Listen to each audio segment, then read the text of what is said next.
With all the action, here's Bill Logan, Aaron Clean, and Jamie Vaskey. West Delaware football is on the air from Goodenow Field in Maquoketa, Iowa.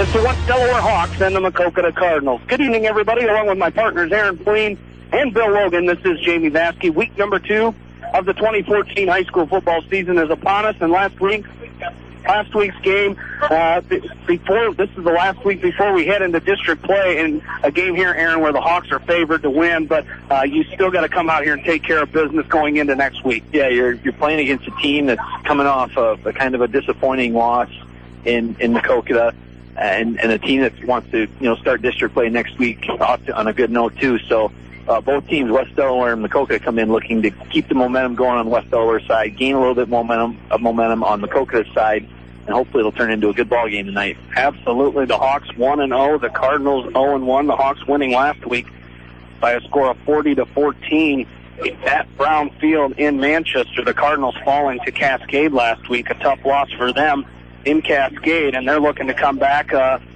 Lost a lot to graduation last year, Aaron, but these guys still, this is their first home game of the season, and they're looking to put on a show for the crowd. Absolutely, and the field's in good shape. It's a beautiful night. The rain has subsided. The clouds have kind of vanished, and it should be a great night for football. The temperature's cooled down a little bit, and like you said, there's kind of a buzz in the air here in Maquoketa for the first game, so all in all, it should be a great night for high school football. The teams are on the field. They're warming up. We're about 15 minutes away from kickoff. We will take a break and come back and get you your starting lineups right after this. You're listening to West Delaware football from KMCH Sports. This is your home of the Hawks, the West Delaware Hawks and the Iowa Hawkeyes. I'm Gary Dolphin, voice of the Hawkeyes. You're listening to Eastern Iowa's sports station, Mix 94.7 KMCH.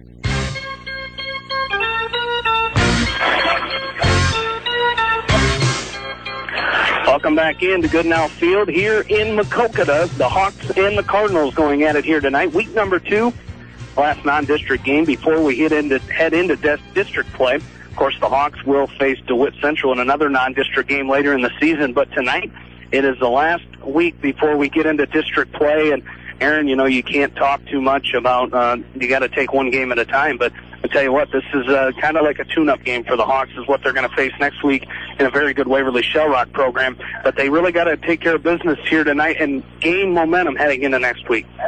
Absolutely, and it's, it's just like last week. They took care of business. They focused on that game. Coach Winkowicz alluded to it last week in the post-game, how they focused, and now that game is over. They turn the page and they move on to Maquoketa. I suspect it's going to be the same way tonight. They've got their mind 100% focused on the Maquoketa Cardinals. Play the game for 48 minutes, and then, once the game is over, win or lose, turn the page and move on to Waverly Shell Rock. And that's what good teams do. This Hawk team is another good West Delaware football team, and I suspect you'll see that again tonight. You certainly will as we look at the starting lineups for both teams here tonight as we take a look at the West Delaware offense. And up front for the Hawks, Colin Weber, Adam Newhouse, Ryan Solomon, Austin Monahan, and Colin Brown. The backs and receivers for the Hawks, John Nagel, the tight end for West Delaware, Austin Bishop, Dallin Putz, and Ryan Kelly. Kelly, Putz, and Bishop, 3 seniors for the Hawks in the wide receiver position. And, of course, at running back, you've got junior running back Coy Russell, 5'10", 185 pounds, looking on pace to break some huge West Delaware school rushing records for a career, but last week 165 he had against Western Dubuque.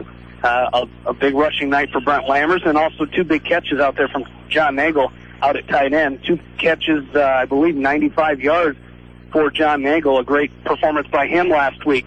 And for the defense for Maquoketa, on the front line, you've got senior Evan Sutton, a sophomore, and Trevor Bickford. Lane Dundee. The linebackers are Jordan Rapp, LaDonta Lewis, and Ben Kilberg. Cornerbacks for Maquoketa, Cordero Campbell and Luke Bowman, and 3 safeties for the Cardinals tonight, Justin Snyder, Logan Mayberry, and Jacob Cloth. The Maquoketa offense tonight, sophomore quarterback Justin Snyder, coming in here 5'10", 151 pounds, getting thrown into the fire this year. They replaced a good quarterback from last year, and they're looking here this year and trying to get a sophomore some game experience as he will lead the offense here for the Cardinals. He will be behind the front line of Lane Dundee, Brian Solomon, Ian Shea, Cam Thede, and Dylan Shepard. The wide receivers for Maquoketa, Colton Hazer, Buchanan Waller, Luke Bowman, and Mitchell Schneiden. And the running back is junior Jacob Clough, returning rusher for the Cardinals from last season, as he will lead the way in the rushing game tonight. A lot of option, a lot of read options, pitches for the Cardinals. So we'll see if this Hawk defense is ready for that. And up front for that West Delaware defense, John Nagel, Colin Brown, Adam Newhouse, Kyle McGrain. The linebackers for the Hawks, Bennett Cole, Colin Weber, and Ryan Solomon. Cornerbacks, Austin Bishop and DeAndre Daniels. And your safeties are Max Ridenauer and Sam Maloney. The Hawks have left the field, as have the Cardinals. You can see the Hawks right over there as they pulled that trailer right in here. Not much for a warm-up, kind of secluded space, but they're going to go over there into that far corner of the fenced-in area over there and have a little pregame talk. We're going to catch up with Bill Logan in just a little bit. But as we said, the Hawks looking to gain some momentum here as we'll have a big matchup coming your way next week as the Hawks will head up to Waverly to take on the Go Hawks. And that's a top 10 matchup. Both teams win tonight. West Delaware ranked number 4 in the latest rankings with that 1-0 record. Top in Class 3 is Cedar Rapids Xavier, a big win for them last night down in Davenport against Davenport Assumption. Pella number 2, Solon number 3. We mentioned Waverly Shellrock. They're down there at number 7. So a big matchup next week. Number 8 is Gilbert, 9 is Humboldt, and 10 is Sioux City Heelan. So I tell you what, a great matchup that could be next week. But again, both teams have to take care of business here tonight. Yeah, absolutely. And you figure 2 top 10 teams, they'll probably get it done. But in terms of the Hawks, up front, we talked about the rushing for Corey Russell and Brent Lammers, both over 100 yards last week. That offensive line did a really good job, and I even think maybe they could have done a little bit more or had a few more yards rushing if, broken a few tackles here and there. But, we look to see maybe that gets shored up a little bit, maybe get rid of some of the penalties from last week that happened. But all in all, last week's game was well played by the Hawks, considering it was the first game. And you look, Bill talked about it last week, the improvement from week 1 to week 2. Let's see if that really happens this week for the Hawks, and if it does, good things will result. Absolutely. And of course, our area online and playback game of the week features Maquoketa Valley taking on Monticello in Monticello, as Maquoketa Valley ranked number 1 in Class A. Behind them is Council Bluffs, St. Albert, Nashua Plainfield, AGWSR, Logan, Magnolia, Lawton, Bronson, Lone Tree, Wapsie Valley, Pekin, and West Sioux. And I tell you what, the Maquoketa Valley Wildcats, a big win last week as they look to gain momentum here against Monticello, a kind of a close rivalry school there between the Panthers and the Wildcats. Yeah, and you talk about a running back. We talk about Coy Russell. Maquoketa Valley has a stud running back of their own, and Ryan Parmalee, the guy who's rushed right close to 2,500 yards last year, and that's just amazing when you think about, playing 10, 11, 12 games, and he's averaging over 200 yards a game. So it's a good squad down there in Delhi, and hopefully best of luck to them tonight, and hopefully they keep it rolling. And I tell you what, District number 3 in Class 3A, some games going on tonight. Hampton-Dumont is at Crestwood, so the Crestwood Cadets hosting Hampton-Dumont tonight. Waverly Shellrock, we mentioned them, they're hosting Mason City. Of course, we saw former Mason City head coach Justin Penner last year coaching Western Dubuque, a solid squad he will have this year. A lot of learning to do, but I tell you what, they'll come back and they'll really have some competitive games in that district. And also in Class 3, District 3, Charles City is hosting New Hampton. Independence hosting North Fayette Valley, and I tell you what, that's a good squad up there in West Union. A good squad there, defeating Decorah last week in 14-0 in that game. And I tell you what, up-and-coming squad up there in North Fayette. Yeah, you talk about, not only did they beat Decorah, they shut out Decorah. And that, to me, speaks volumes about the team North Fayette has. And how about them, their first 2 games of the year, scheduling 2 3A opponents. So that's a good way to prepare for your district. Vince Shellsburg is at South Tama tonight, and Decorah hosting Waukon, and of course this game, West Delaware at Maquoketa. In Class 2A, District number 4, Anamosa is at Owine. Cascade is at Iowa City Regina. I'm not sure I'd want to be the team playing Iowa City Regina this week, but a top 10 matchup there, as Regina still ranked number 1, I believe Cascade number 8 or 9 in Class 2A. So a good matchup there, and of course Maquoketa Valley at Monticello. We've got other games in Class A, District number 5. Alburnett is at North Lynn. We forgot to mention, I didn't put it on here. Western Dubuque and Beckman playing each other tonight as well. So forgot about that matchup on my list here. In Class A, District number 5, North Lynn is hosting Alburnett. Starmont hosting Clayton Ridge. East Buchanan is at Jessup. Lisbon is at North Cedar. Edco is hosting MSL Marmac. Northeast Goose Lake at Easton Valley. And Postville hosting Sumner Fredericksburg. We're going to take a quick break for our national anthem. We'll take a break, come back. You're listening to West Delaware football from KMCH Sports. You are listening to Mix 94.7 KMCH.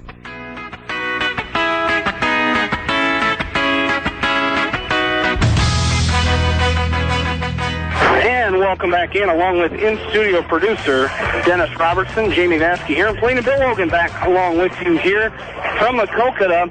And a good game here. And Bill, Aaron, and I have been talking here in this press, in the pregame here, as Bill Logan joins us from the sidelines, as he does every Friday night.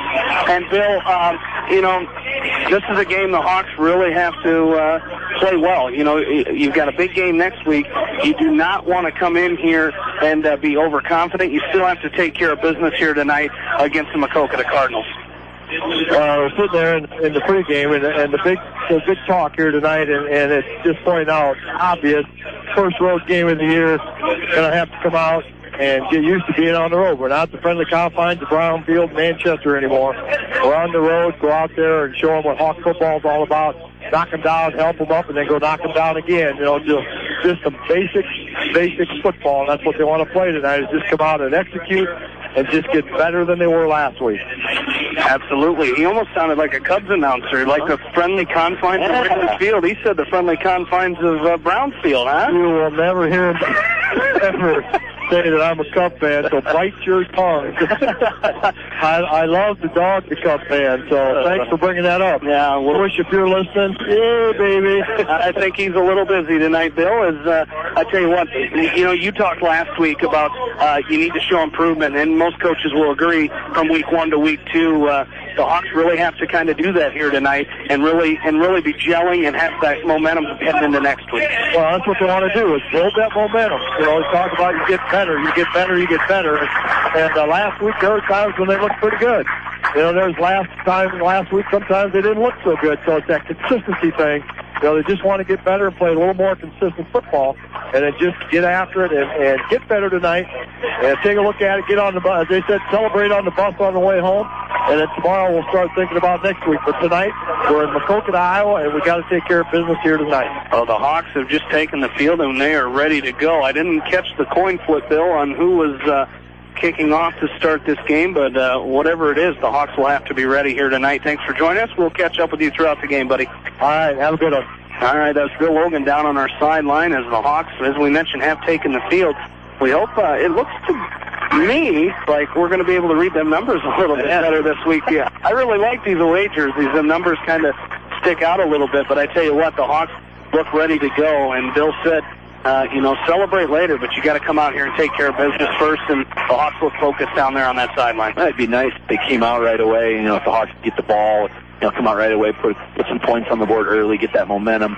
Or if they're on the defense, maybe get a turnover, get a quick 3 and out. So this game's about momentum, and hopefully, the Hawks can get it early, sustain it, and then come away with the victory tonight. Well, the Hawks come out here, white tops, black numbers with the orange outline, black pants and the black helmets. The Cardinals in their home uniforms, red tops with white numbers and white pants as they come out for the coin toss. Now the captains for the Hawks, Brent Lammers, Ryan Solomon, Coy Russell, and Dallin Putt. Captains out there for the Maquoketa Cardinals, Colton Hazer, number 3, Logan Mayberry, number 9, LaDonta Lewis, and number 52, Ben Kilburn out for the coin toss here, as we will see. Check down there to see if the Hawks will kick off or receive to start this game. But I tell you what, you can't ever count out a team like Maquoketa. They're playing their first. They're going to be energized. This crowd down here is the stands are full in front of us, and that's what you like to see. And of course, you got people tailgating over there, watching out of the back of their trucks, and just a good crowd here tonight in Maquoketa and Goodenow Field. And we're going to get a word here as the Cardinals. They won the toss. They will receive to start this kickoff, so that Hawk defense will take the field first. here tonight as the captains shake hands, and we will be ready to go for week number 2 of the 2014 Iowa High School football season. As we got a lot to get to tonight, we'll keep updated on some other area scores throughout the night. Hopefully we can get those to you, pass them along as they become available to us. But I tell you what, it doesn't matter who you're playing or what the temperature is there, and it's a little chilly here tonight in Maquoketa, but I tell you what, a football Friday night is worth it no matter what. Amen to that. And you just feel that there's just a touch of chill in the air, and it feels a lot more like football than probably those 85, 90-degree nights, especially to the guys out in the field that are playing. I'm sure this weather feels a lot better to them than last week at this time. So good luck to the Hawks, and hopefully we come out of here with a W. 63 degrees here in Maquoketa. Feels like 59, so a chilly night here. The wind blowing through the press box. Packed house here in the press box. Is everybody in one open room, so a little louder up here tonight. And I tell you what, we'll try to keep these coaches behind us all calmed down tonight as we got Matt Finn and John Warden talking to the coaches on the sidelines tonight right behind us. So we'll make sure Coach Warden behaves himself tonight behind us. And we have a good game here as Brent Lammers will kick this thing off for the Hawks. Kind of saw a couple different kickers last week as Lammers was out there, and I believe we saw Kyle McGrain kick off once or twice last week for the Hawks here, but Lammers will come out and kick it off. Deep to receive this kick for the Cardinals. 2 guys deep to receive. That's going to be Jacob Klopp and Jordan Rapp. A short kick by Lammers that's going to be taken by one of the up men. That's going to be Logan Mayberry. He's going to bring it out. He's going to bring it out for the Cardinals up to the 35-yard line, and that's where they will start with it 1st and 10. So we'll get our first look at sophomore quarterback Justin Snyder, 5'10", 151 pounds here for the Cardinals. They're going to have a similar look as the Hawks, shotgun formation most of the night. You're going to see some option plays, some quick pitches out to Jacob Klopp as he is the starting running back here for the Cardinals. He's a junior, 5'10", 172, as the Cardinals come out shotgun formation. 2 receivers to the right, 2 to the left, and a tight end on the line for the Cardinals. As Snyder comes set, quick pitch to the right side. That's Klopp, and he's going to be eaten up by that Hawk defense right away. John Nagel, Bennett Cole, and Colin Weber in there for the Hawks. It's going to be a loss on the play. A nice job by the Hawk defense right off the bat. You know, that was kind of, they gave up over 400 yards last week against Western Dubuque, as they're going to drop Klopp back at the 33-yard line. So it'll be 2nd down and 13 here for the Cardinals. Snyder comes set, Klopp beside him. They're going to run read option. He's going to hand off to Klopp up the middle, and Colin Weber's right there again, wraps him up at the 35-yard line. A gain of 2 there for the Cardinals. It'll bring up 3rd down and 11 here. So this Hawk defense doing a great job against this run here. But again, got to be ready for that pass. There was a couple big passing plays the Hawks gave up last week against Western Dubuque. They got to try to avoid that at all costs, as it's 3rd down and 11, 10:58 left to go here first quarter. Still scoreless between the Hawks and the Cardinals. And the Coco last week only attempted 12 passes, Jamie, and completed 4. So you'd have to think that this is the Hawks' advantage. As Snyder drops back to pass, now he's going to take off with it, and he's going to be wrapped up at the 40-yard line. As in there to make the stop for the Hawks is Ryan Solomon, the senior linebacker for the Hawks. And it's going to be 4th down, and the Cardinals will punt it away here. As the punt team comes on, back to punt for Maquoketa is Cam Thede. Deep to receive for the Hawks is DeAndre Daniels, number 4 for West Delaware.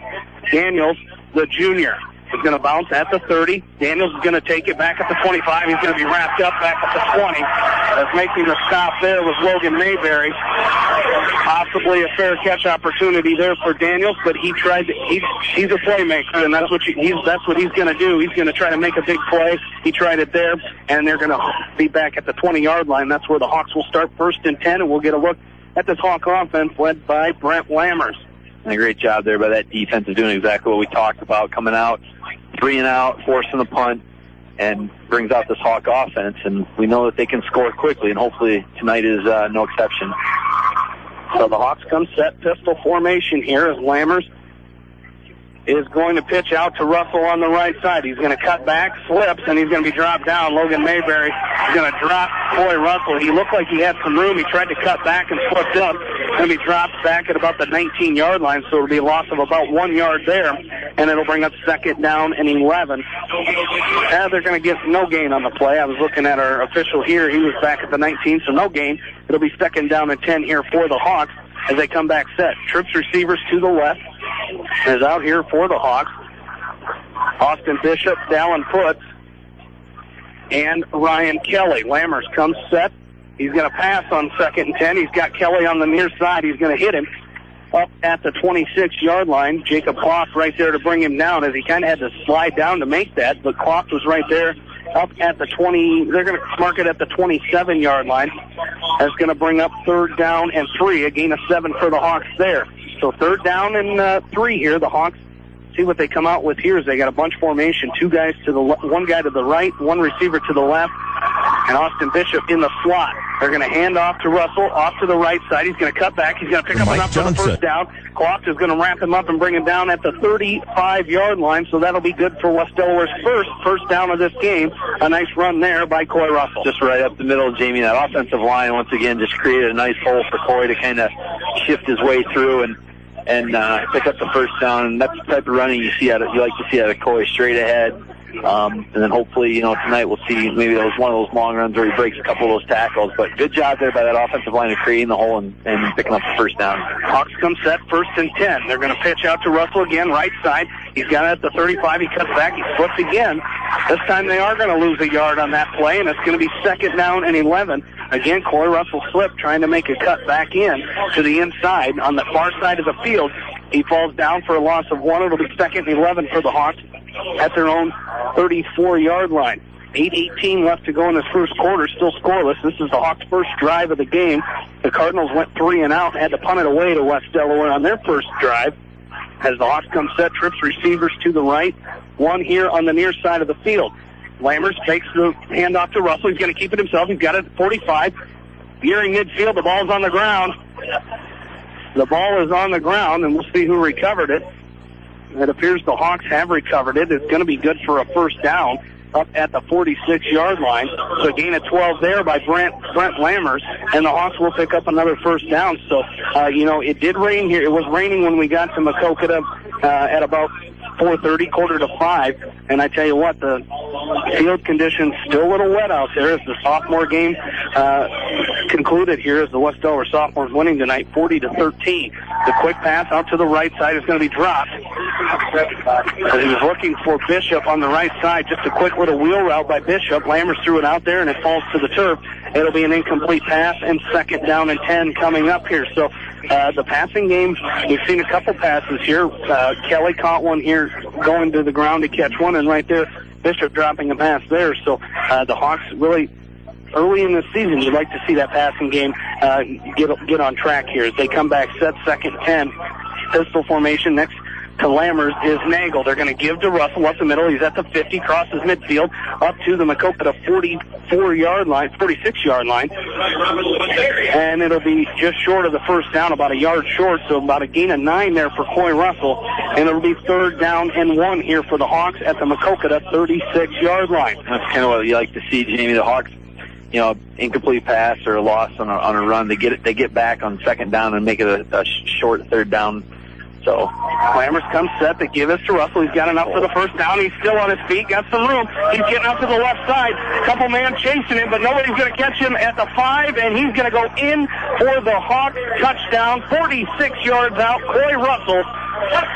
Another touchdown run here for the junior, and the Hawks lead it 6-0. And you could just tell, Jamie, he started to, after those first couple runs where he kind of slipped up there, he's starting to get his footing back a little bit. He had the 9-yard run right before that, and then the 46-yarder. So great job there by Coy to kind of cut it back and then bounce off the defenders and away. So that's the Coy Russell we're used to seeing right there. 4th rushing touchdown of the season for Coy Russell, as Alex Reitz will come on to attempt the extra point for the Hawks. The kick is up.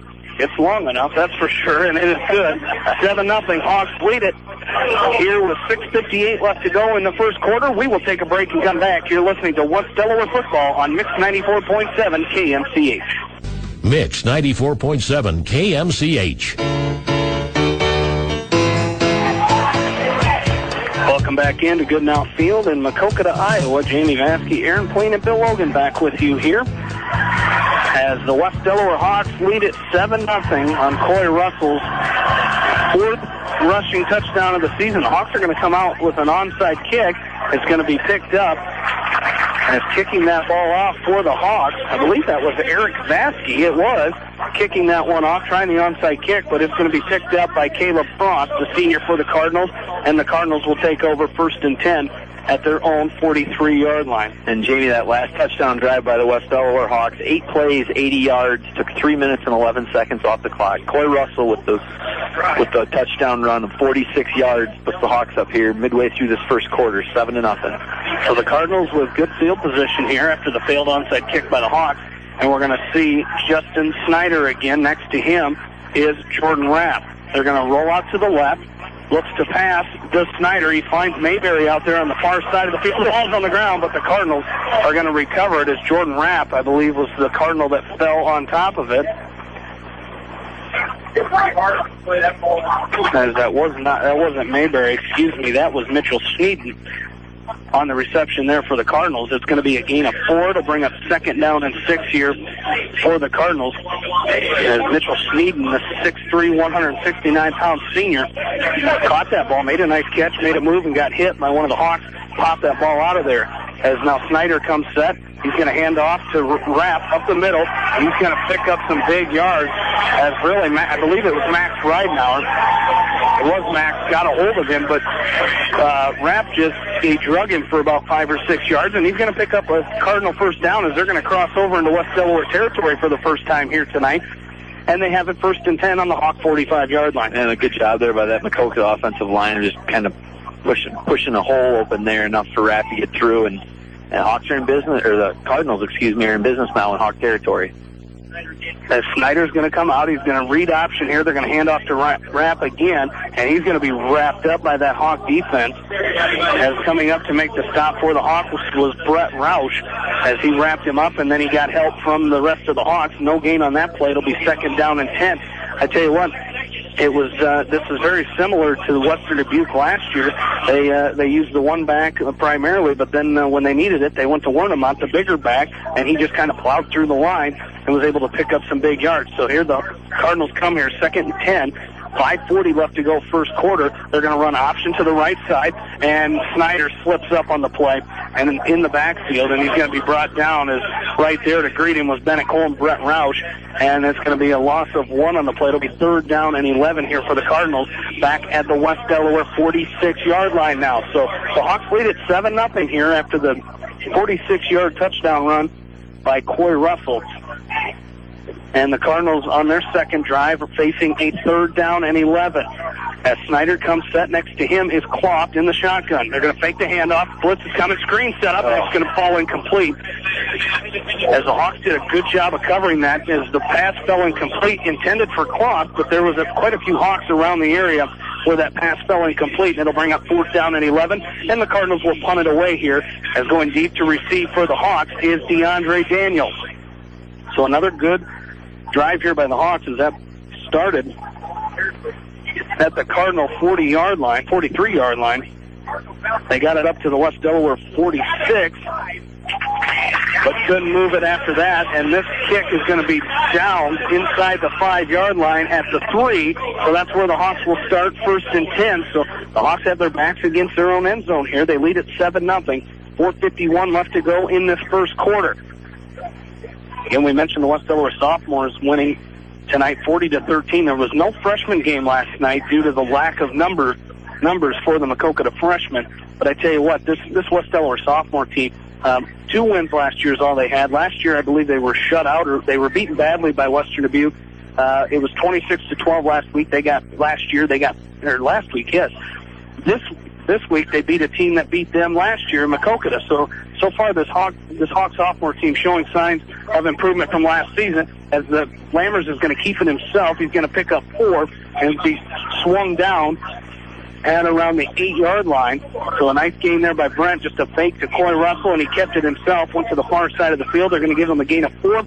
It'll be 2nd down and 6 here for the Hawks as they have it up at the Cardinal 10-yard line. 4:50 left to go in this first quarter. The Hawks come set. Lammers, pistol formation. Behind him is Russell. The give is to Russell on the far right side. He's going to run forward and then run into a wall of Maquoketa Cardinals. As making the stop for the Cardinals, it was Lane Dundee, and that's going to be a gain of 2 there. The Hawks will have 3rd and 4 coming up here at the 9-yard line of Maquoketa, or their own 9-yard line. Excuse me. And you talk about the sophomore team, Jamie. You know, credit goes to the players and the coaches. The development every year, just getting better and better, and the coaching staff encouraging them, and that's the sign of a good program. The give once again is to Russell. He's going to pick up enough for the first down up near the 15-yard line. He's going to be brought down by Logan Mayberry, but he's going to bring it forward up to. They're going to mark that the 19-yard line. So he's going to pick up about 10 yards on that play. So it'll be 1st and 10 for the Hawks. So again, doing a great job. They had a 3rd down and 4. And, you know, you and I talked last year. They struggled in that situation sometime at points last year. They've done a great job this season as the Hawks come right back to the line. Lammers. Behind him is Russell. Fakes the handoff to Russell. Lammers going to keep it himself. He's following his blockers, trying to get something moving, but he's going to be stopped up as Wadonta Lewis is going to wrap him up and bring him down. He might have got back to the line of scrimmage before he got wrapped up. So a short gain there for the Hawks, and they will face 2nd down here. See where they stopped his forward progress. I believe they're going to give him a yard there. So 2nd down and 9 up to the 20-yard line. Well, I think your pregame analysis was spot on, Jamie. You know, you talked about maybe that the advantage of the Hawk offensive line versus this defensive line from Maquoketa, and you can see that they're really trying to impose their will right now. Now Lammers will throw on 2nd down. That ball tipped away, and it's going to fall to the ground as it was tipped up in the air. I believe it was intended for Ryan Kelly out here on the near side, but it was tipped down at the line, tipped up actually, and Jacob Klopp just about had a beat on it, but it's going to fall to the ground, and it'll bring up 3rd down and 9 here for the Hawks. So the Hawks avoid a little trouble there as that ball, you know, oddly, you know, if it gets hit right at the line like that, it'll go to the ground or on a line somewhere, but it popped up into the air. So here the Hawks come set. 2 wide receivers to the left. Nobody in the backfield with Lammers. He looks to pass on 3rd down and 9. Now he's going to roll right. He's got a man out there looking for Kelly. That pass falls incomplete as Kelly went up with one arm to try to bring it down. Austin Bishop also in the area for the Hawks, but Mitchell Sneeden was right there on the covers. That pass falls to the ground. It'll be 4th and 9 for the Hawks. They lead at 7-0 here. 2:58 left to go in this first quarter. And if the ball would have been thrown a little bit lower, I think Kelly would have had a good read on it. Unfortunately, the ball was thrown a little bit too high, and he couldn't get it. So forces the Hawks possibly to punt here for the first time tonight. And Lammers will go back to punt. Deep to receive for the Cardinals will be Jacob Klopp, and Lammers' punt is away, and it's going to bounce at the 46 of West Delaware, and that is where the Cardinals will start 1st and 10. So the Cardinals will start in West Delaware territory here. Good field position once again as the Hawks tried the onside kick after their first touchdown, and the Cardinals started at their own 43. And here they are. They're going to start.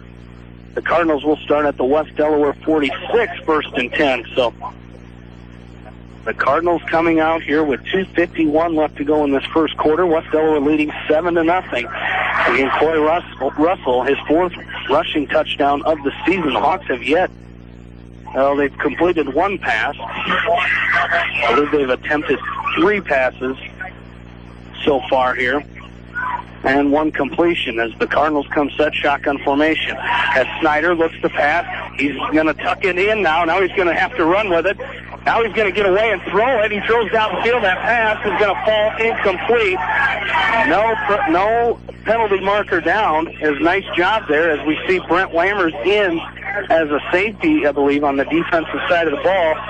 Was on the covers there, so Lammers in. And Lammers playing linebacker, I believe, here for the Hawks. As that will fall to the ground, it'll be 2nd down and 10. Yeah, penalty? There is a penalty marker down that's going to be holding against the Cardinals. So whether, the Cardinals coaching staff and crew up here in the press box wanted an interference call out there, but they're not going to get it. It's going to be a holding against Maquoketa, and that's going to back them up into their own territory now. So they started on the West Delaware 46-yard line. This is going to back them up to their own 44. So it will remain first down. Now our official on the far side.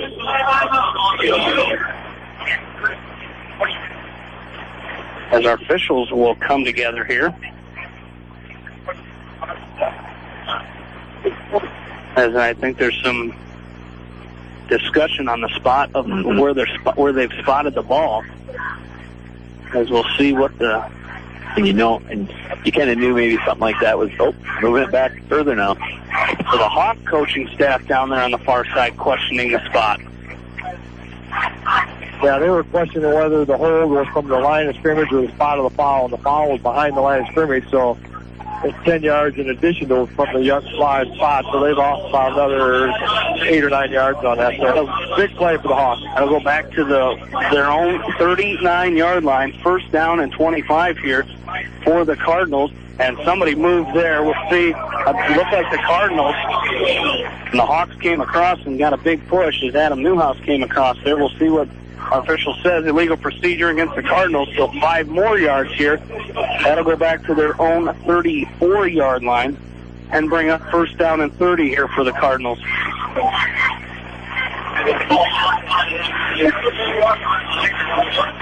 So the Cardinals have themselves in quite a hole here. As we come set, here's Snyder. He's going to pass, looking for a screen, wide receiver screen. That ball's tipped down. It was intended out there for Mitchell Schneiden, but that's going to fall down to the ground and bring up second down and 30 here for the Cardinals. 2:32 left to go in this first quarter. West Delaware leading at 7-0. Great awareness there by Kyle McGrain. He saw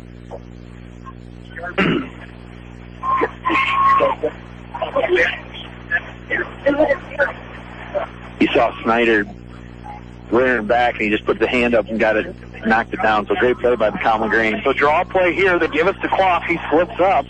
Tell you what, it is slippery out there tonight. We've seen Coy Russell slip to the turf a couple times. Now we see Clough slip down at the 39. So a gain of 5 there is going to bring up third down and 25 here for the Cardinals. Again, a drive that started in West Delaware territory at the Hawk 46-yard line has them back at their own 39 with 2 minutes left to go in this first quarter. Again, the Hawks scoring on their first drive of the game. They then had to punt their second drive after. And here we go. As Snyder looks to pass, he's going to be sacked. He came up and sacked at the 35-yard line. So another loss there as Adam Newhouse and Ryan Solomon in on the stop for the Hawks. So Snyder goes down, and it'll be fourth down, about DeWitt away here for the Cardinals. Anamosa. It could be Anamosa. Anamasa, there you go. As the punt is away, it's going to be, the Hawks are going to let it go. DeAndre Daniels still, I tell you what, he's in there. He wants to go get it, but he backs up, and the Hawks will have it first and 10 at their own 29-yard line is where they will start first and 10. So their last drive there was started at their six plays for the Hawks before they punted it away. And here we go. Now the Cardinals have punted away after 4 plays, and about a mile of penalties against the Cardinals that time, but the Hawks will take it first and 10 from their own 29. Lammers comes set, 2 receivers to the left. Kelly and Putz, 1 receiver down on the far side of the field. That's Nagel. As we come set, the ball on the end around, I believe that's Bishop. The handoff was not clean for the Hawks, and they're going to be dropped back at the 21-yard line. And a huge loss there for the Hawks, a loss of 7. We'll bring up second down and 17 here. And the play just never really fully developed, Jamie. Unfortunately, Bishop kind of bobbled it once he got the handoff from Lammers, and so puts the Hawks in a second and long here late in this first quarter. Officially a loss of 8 there as they're going to be back at the 21-yard line. So second 18, 39 seconds left to go in this first quarter. Lammers is going to take the handoff to Bishop this time and run it himself. He's going to push forward nearing the 30-yard line. So they got back to the original line of scrimmage here. So it'll be third down and 10 here for the Hawks. We'll see what they draw up here. Is The passing game hasn't been effective yet for the Hawks. Need to get that going here. 3rd and 10. See if the Hawks get another playoff here as there's 10 seconds left on the game clock.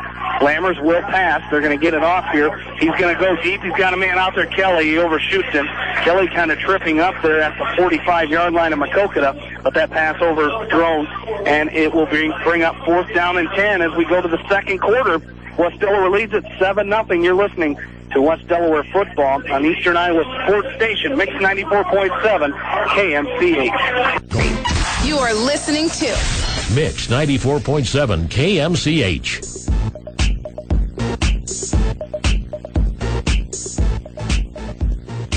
Back here in Maquoketa, Lammers' punt is a short one. That's going to go out of bounds at the West Delaware 49-yard line. So again, the Cardinals will start in West Delaware territory here as we start quarter number 2. As the Hawks came out with that punt, they lead at 7-0 over Maquoketa right now.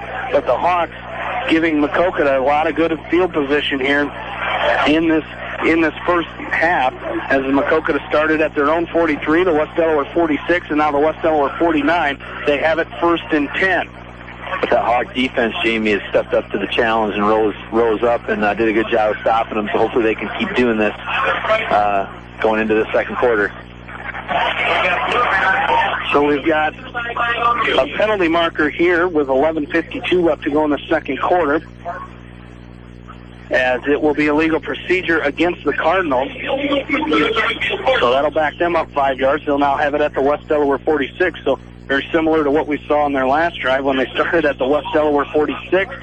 I believe they ended up punting at their own 29-yard line, 30-yard line, as they're going to come set. Snyder, the sophomore quarterback, is going to fake the handoff to Clark and keep it himself, and he's going to be met on the line immediately as Drew Cole coming up and putting a hit on Clark immediately after he took that handoff back to the 45-yard line. So it'll be 2nd down and 16 for the Cardinals. So the Hawk defense doing a great job in this first half. Absolutely. And I mean, every time that their back has been up against the wall, they've stepped up and rose to the challenge. And here again, the ball starts on their own side of the field, and the Hawk defense is pushing them back again. Quick pass out to the right side. They're going to find Schneiden out there up at the 46-yard line of Maquoketa, and he's going to be wrapped up out there.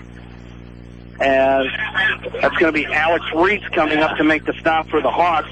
Reitz, the senior, 5'11", 178 pounds, coming out of that linebacker position here. Makes the stop, and it'll be 3rd down and 15, a gain of 1 on that play on the pass reception to Mitchell Schneiden. Well, I'll tell you what, Jamie, 3 Hawks right there came off blocks, just got off their blocks really, really well, and were right there ready to meet Schneiden once he turned it upfield. So great job there by that Hawk linebacker and secondary.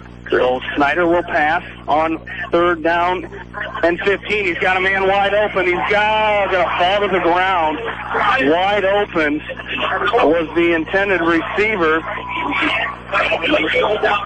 And that intended receiver was Buchanan Waller. He had it. I believe Bennett Cole was on the coverage for the Hawks there, and he had Waller open, but he just dropped it. Sometimes those are the hardest ones to catch, and it'll be 4th and 15 for the Cardinals. 10:31 left to go. Second quarter, and there's a penalty marker as down on the far side, Logan Mayberry tried to get a head start there. The Hawks lead at 7-0 here in this first half, second quarter. Take a look at some scores here. Charles City in Class 3A, District 3, leads New Hampton 6-0. That's in quarter number 1. Take a look at some other scores here. East Buchanan trailing Jessup 13-6. That game in the second quarter. Still no score update here from Maquoketa Valley and Monticello, as DeAndre Daniels is going to put this punt on the ground, but he's going to recover 30, 35, 40. He crosses midfield into Maquoketa territory, up to the Maquoketa 40-yard line. A huge return there by DeAndre Daniels after dropping that punt recover. that punt recovery.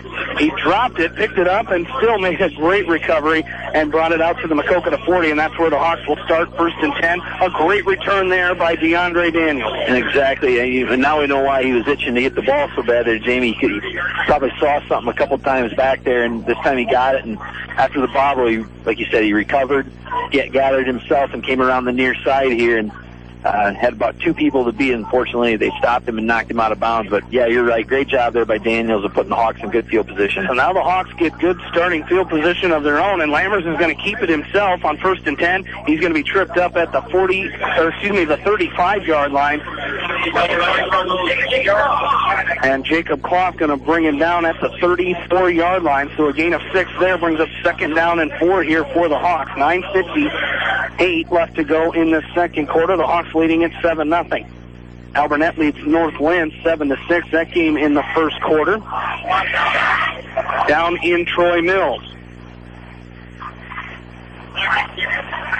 As now they're going to give it to Russell. He's got it at the 30, still pushing forward. He's going to pick up enough for the first down up to the Maquoketa 28-yard line. So a good run there by Coy Russell, and that's going to be enough for a West Delaware first down. So this is what the Hawks want to do. They want to continue moving the ball, and they're going to do it right there. They're going to pick up a first down. The Hawks need to really punch it in here, Aaron. As, you know, they scored on that opening drive, but have punted twice since then.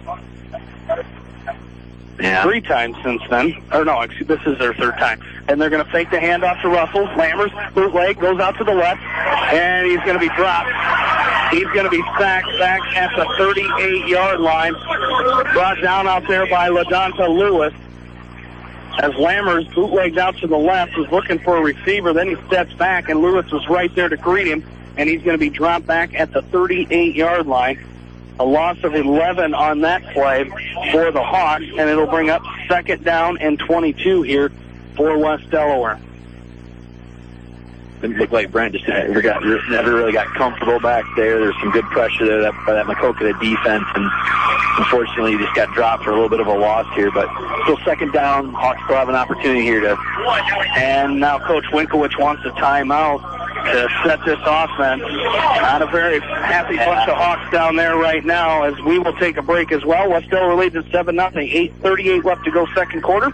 You're listening to West Delaware football on Mix 94.7 KMCH. Northeast Iowa Telephone Service in Manchester has everything you need to stay connected. Northeast Iowa Telephone has a staff of professionals available to help you get connected, from the installation of your new entertainment system to cable and data wiring in your home or business. Northeast Iowa Telephone Service is your sight, sound, and electronics connection on South Franklin Street in downtown Manchester. American Trust and Savings Bank wishes all area athletes and coaching staff continued success. American Trust and Savings Bank, with locations in Dyersville, Farley, Dubuque, and Des Moines. Simply better banking. Check them out at AmericanTrust.com. Member FDIC, Equal Housing Lender. Eastern Iowa's variety station. Mix 94.7 KMCH. From Goodnow Field in Maquoketa, Iowa, the Hawks and the Cardinals going at it. Jamie Vasky, Aaron Pleen, Bill Logan back with you here as it's 2nd down and 22 for the Hawks here. A loss of 12 on that last play, and the give is to Russell. He's going to bring it back up to the 33-yard line of Maquoketa. So a gain of 6 yards there for the Hawks will bring up 3rd down and 16 for the Hawks, as they have it at the Maquoketa 32. Right out of a timeout, the Hawks come out, and they've got it 3rd and 15. 8 minutes left to go, second quarter. The Hawks come out, 3 receivers to the right, 1 to the far side on the left. Lammers drops back to pass. He's going to roll to his right. He's going to throw out there, got a man open, and it's going to be Curley, Trent Curley on the reception for the Hawks. And as he caught it, he went down to a knee to make that catch down at the 24-yard line of Maquoketa. So it's going to bring up a 4th down and 6 here. They'll call 4th and 7 here for the Hawks. We'll see what the West Delaware Hawks do here, as the offense is still on the field. And we'll see if the Hawks go for it here. But you got to go for it here. You're not going to punt it away from here. Lammers comes set, trips receivers to his left, throws down the middle. He's got a man open. That's Max Wright. Now he's got it at the 5. That's going to be a first down. Still pushing forward. inside the 10-yard line for the Hawks. The cousin connection there. We had it a couple years ago with Lammers and his cousin Jason Goebel. Now we've got it from Brett Lammers to Max Ridenauer, and that's going to be good for a first down. First and goal for the Hawks at the Maquoketa 8-yard line. So the Hawks, that's what you got to like there, is a fourth down conversion as they go for it and get the first down. So now they come set first and goal from the 8, 7 minutes left to go, second quarter. They give us to Russell. He pushes forward. He could have been wrapped up in the backfield, but he's going to push forward near the 5-yard line. He's going to gain maybe 1 or 2 there, but I tell you what, it could have been a loss on that play. He avoided the getting tackled in the backfield, but LaDonta Lewis is going to wrap him up at the 6-yard line, so a gain of 2 there for the Hawks brings up second down and goal from the Maquoketa 6-yard line. 6:35 left to go in this second quarter. As Lammers comes set, no receiver split out for the Hawks. The give is to Russell off the right side. He's going to push forward, and he's going to go in for the Hawks touchdown. Coy Russell from 6 yards out puts the Hawks up 13-0 here with 6:22 left to go in this first half, and his second rushing touchdown of the night, 5th of the season, is going to put the Hawks up 13-0 as Alex Reeds will come on to attempt the extra point out of the hold of Owen Ward. And Ryan Solomon to snap it away, and the kick is up. It's high. It is good. Hawks lead it 14-0. Second quarter, 6:22 left. You're listening to Hawk football on Eastern Iowa Sports Station, Mix 94.7 KMCH. You are listening to Mix 94.7 KMCH. Back here at Goodnell Field in Maquoketa, Iowa, the West Delaware Hawks leading hits 14-0. Hawks finally, they got a good drive together there, as now Kyle McGrane will kick this one off for the Hawks. It's going to be taken by Jordan Rapp. He cuts up. He's got some room. He's got it up to 35-40. One man to beat. He's going to be brought down as Kyle McGrane is going to bring Rapp down at the West Delaware 45-yard line, 6-yard line. Excuse me, I'll get it right sooner or later. But I tell you what a return there by Jordan Rapp. He's a senior, 5'11", 218 pounds. He's a bowling ball there, and he piles forward, got through that Hawk wedge there, and that kickoff team of the Hawks, and brings it up to the 45-yard line, and a good starting field position again for the Cardinals. Absolutely, Jamie, but that Hawk touchdown drive was 8 plays, 40 yards, took 3 minutes and 54 seconds off the clock. Coy Russell with his second touchdown run of the night, this one of the 6-yard variety, puts the Hawks up 14-0 with about 6 minutes to go in the second quarter. So Justin Snyder, as we're going to have motion again on the front of that line. Might be on. The Cardinals are pointing to the Hawks. Lane Dundee pointing in the Hawks' direction there, the offensive tackle for the Cardinals. It is offsides against the Hawks. I believe, is that the Hawks' first penalty of the game? Yep. So the Hawks playing penalty-free until this point, as they're going to have offsides against West Delaware. It'll move the ball up to the West Delaware 40-yard line. So 1st and 5, 6:13 left to go in this first half, and the Hawks leading 14-0. So here we go. Justin Snyder comes set. Behind him is Rapp, and he'll be wrapped up. Colin Weber and Adam Newhouse exploded through that offensive line of the Cardinals, just swallowed him and dropped him back at the 44-yard line. So a loss of 4 on that play. I think that's the best way you could put it. He just disappeared. They swallowed him up back at the 44, and they'll bring up second down and 9. So a great job after the penalty. You're looking at a 1-yard gain off of that penalty here. So 5:35 left to go first half. And here's Snyder. He's going to run option. He pitches out. Somebody falls on the ground, and the Hawks will recover. Drew Cole on the recovery for the Hawks. They pitched out to Rapp on that option, and he got hit, and Drew Cole is going to recover that for the Hawks at the Maquoketa 49-yard line. Great defensive series there for the Hawks. They gave up the penalty, the defensive offside, but they did a great job. They came back and got the ball 2 plays later, so the Hawks will take over 1st and 10 at the Maquoketa 49-yard line. And you said it right, Jamie. They couldn't have played that any better. They had the quarterback. They had him covered. they had the wrap, the running back defended, and there was just really nowhere to go, and the pitch came a little late, and the Hawks hit, a couple Hawks laid a good hit on Rab and just caused the fumble. Hawks scoop it up. They're in business now on the Maquoketa side of the field. Now they come set, pistol formation. Lammers looks to throw. Now he's going to roll out to his right. He's got to get rid of it here. He throws it downfield. Got a man out there looking for Nagel. He goes up. He got it. He got it. Oh, him out of bounds. It looked like he had that. Nagel went up. You've got a big target out there in John Nagel. He's 6'6", 228 pounds. He went up to get it between two defenders, but they call him out of bounds as that will fall incomplete. It'll be 2nd down and 10 here for the Hawks. What a catch there, though, by John Nagel. Well, and I saw it when I saw him go up to get it. My first reaction was to look down at his feet, and I thought his left foot was in bounds.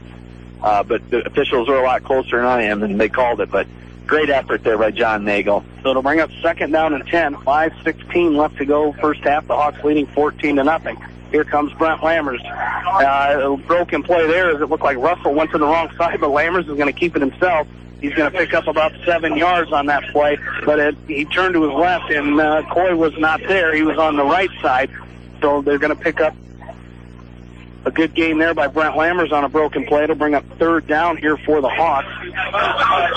3rd down and 4, as that's a gain of 6 by Lammers. It'll be 3rd and 4 as now Owen Ward checks into the game for the Hawks, as does Trent Curley. As them two and John Nagel will line up on the right side, near side of the field here as the Hawks go from our left to right. Lammers looks to pass, has time, throws across the middle, and that's going to be incomplete. Had Owen Ward wide open. Ward dropped to the ground, and it falls. That's Curley. That's Trent Curley on that. It was the intended receiver there. Coverage out there by Schneiden. Called his name a lot here tonight, but he's going to fall. That ball's going to fall to the turf. It'll be 4th down and 4 yards here for the Hawks. So they had him wide open. It would have been a 1st down. The coverage was there, but Brent threaded the needle there. And here we go as the Hawks look. Lammers directing traffic here. Looks like they're going to go for it here on 4th down and 5. 5 minutes left to go. They're going to hand off to Russell off the right side. He's got the 1st down up near the 37-yard line of Maquoketa. It's going to be good for a West Delaware 1st down. So the Hawks go for it again here on 4th down, and they're going to pick it up.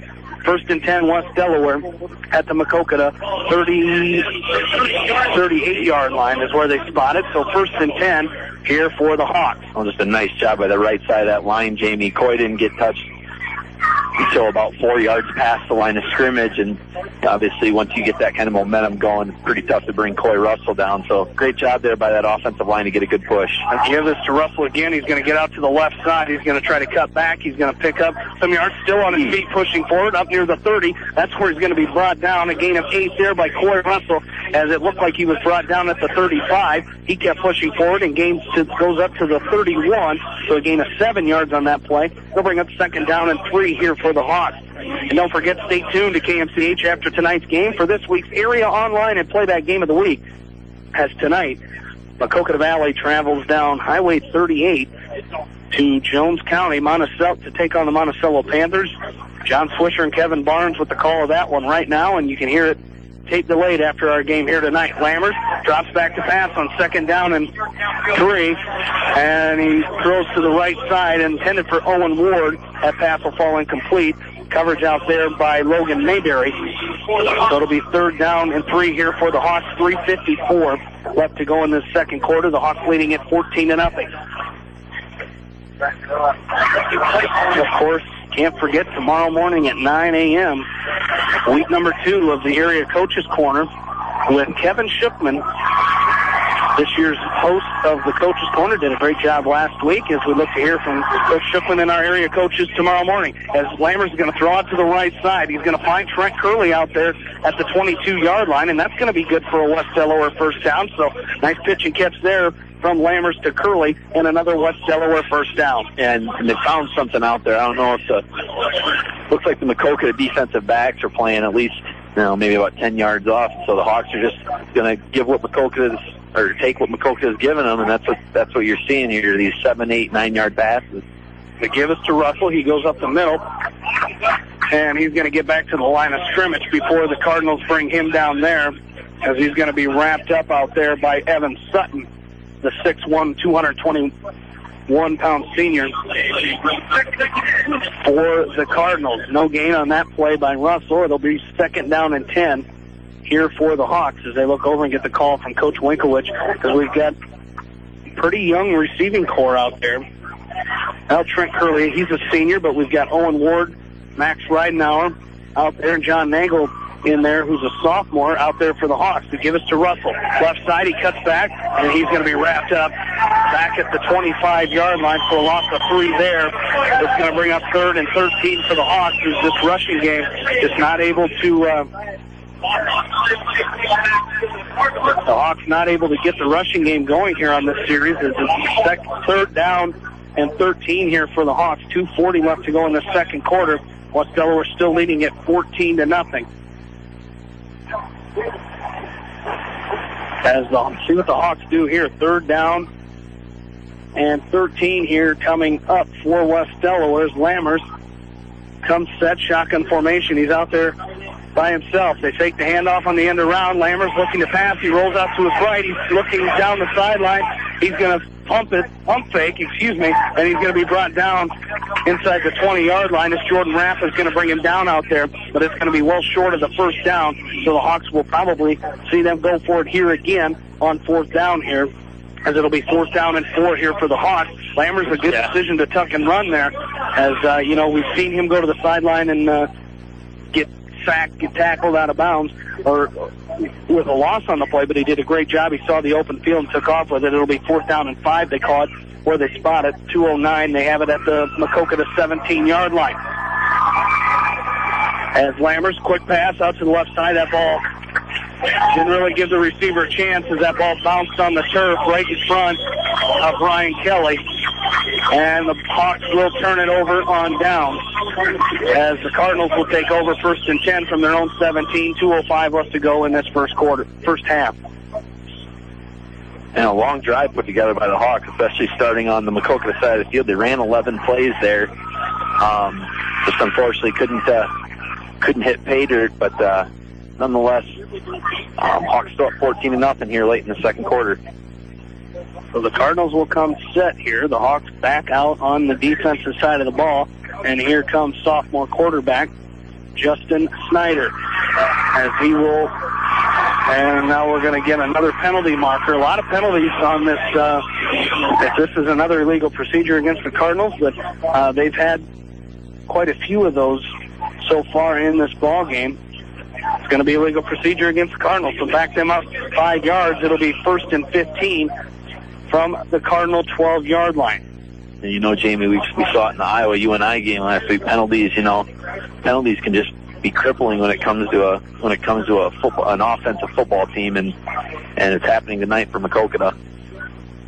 So Snyder comes set, 1st and 15. They're going to hand off to Rapp up the middle. He loses his helmet, so he'll have to come out as Ryan Solomon blew that play up, got right underneath. He did about a perfect form tackle. He got right under the helmet of Rapp there, and he is going to be brought down. We haven't seen a lot of Jacob Clough today. He's down on the sideline here with his helmet off, so I don't know if he's walking off an injury here or what the deal is with Jacob Clough. He's, their premier back here for the Cardinals, but we haven't seen a lot of him. It's been a lot of Jordan Rapp. Now he has to come out of the ball game as a player coming over looking like he's consoling Jacob Clough, so we may not see him the rest of the night. As Snyder comes set, he's going to pitch to the new back out there on the right side, and he's going to be wrapped up. As that back up there was Cordero Campbell for the Cardinals, and it's going to bring up 3rd down and long here for Maquoketa. 1:12 left to go in the second quarter. The Hawks leading 14-0. So the Hawks defense has played outstanding so far in this game. Haven't given up a lot of yards, and that was one of the concerns after last week, was giving up over 400 to the Bobcats last week at Brown Field. And it's going to be 3rd down and 12 here for the Cardinals. Under a minute left to go in this first half.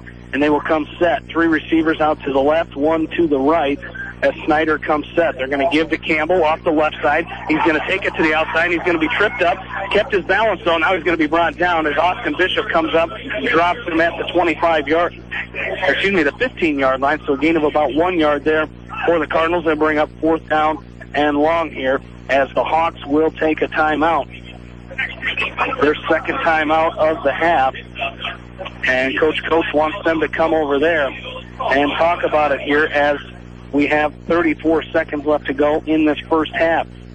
Take a look at some scores here before halftime. We'll check them at halftime as well. We'll catch up with West Delaware sophomore coach Matt Finn as his team winning tonight 40-13, again avenging a loss from last season. So these guys are excited about the direction this sophomore team is heading. Only 2 wins last season, but they've played outstanding so far here in the early parts of this season.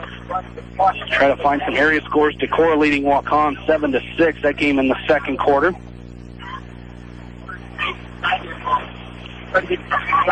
Iowa City, Regina leading Cascade 7-0 in that game. East Buchanan trailing Jessup 19-6.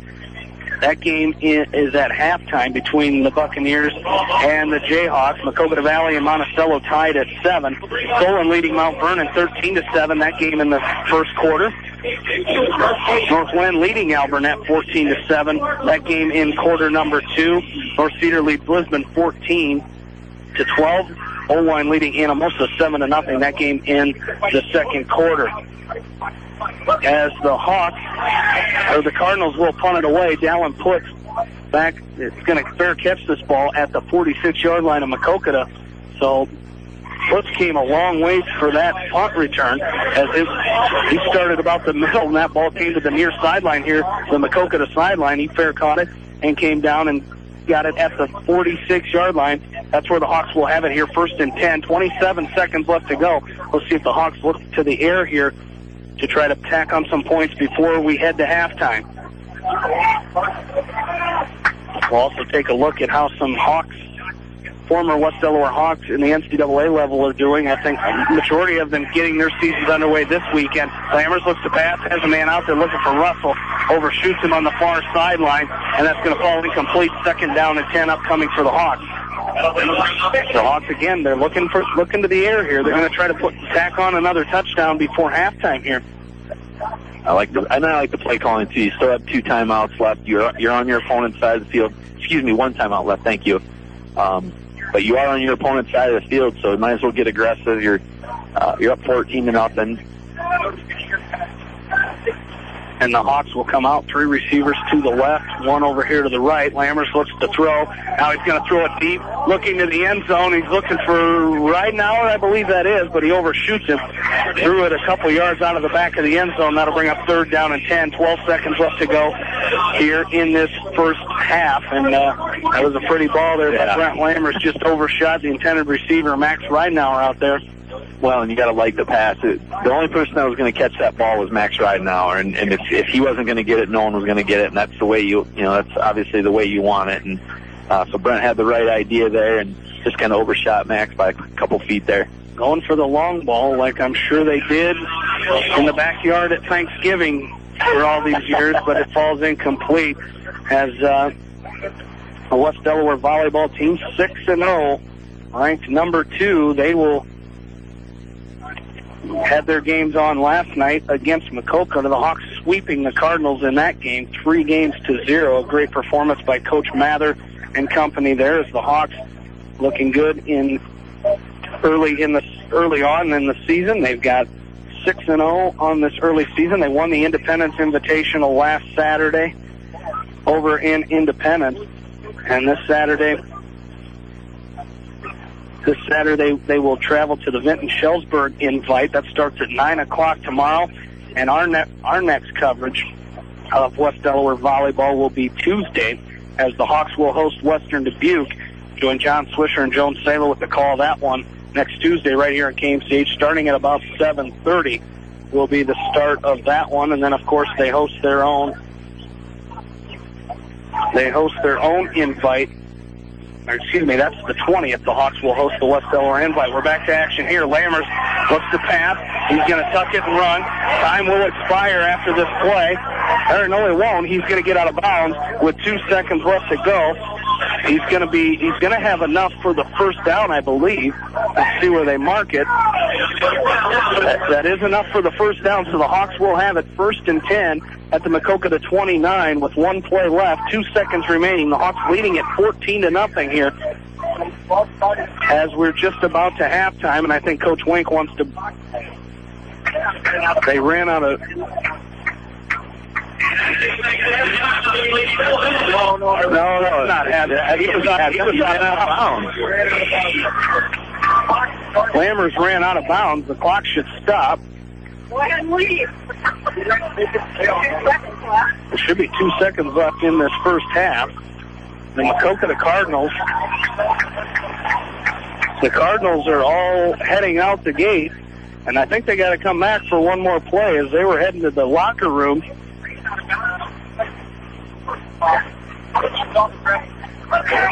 There was 2 seconds left on the clock. They said Lammers ran out of bounds. He's out of bounds. So the Hawks will have one more play at it here, and now the Cardinals are going to come back for the last play here. Because I think our officials,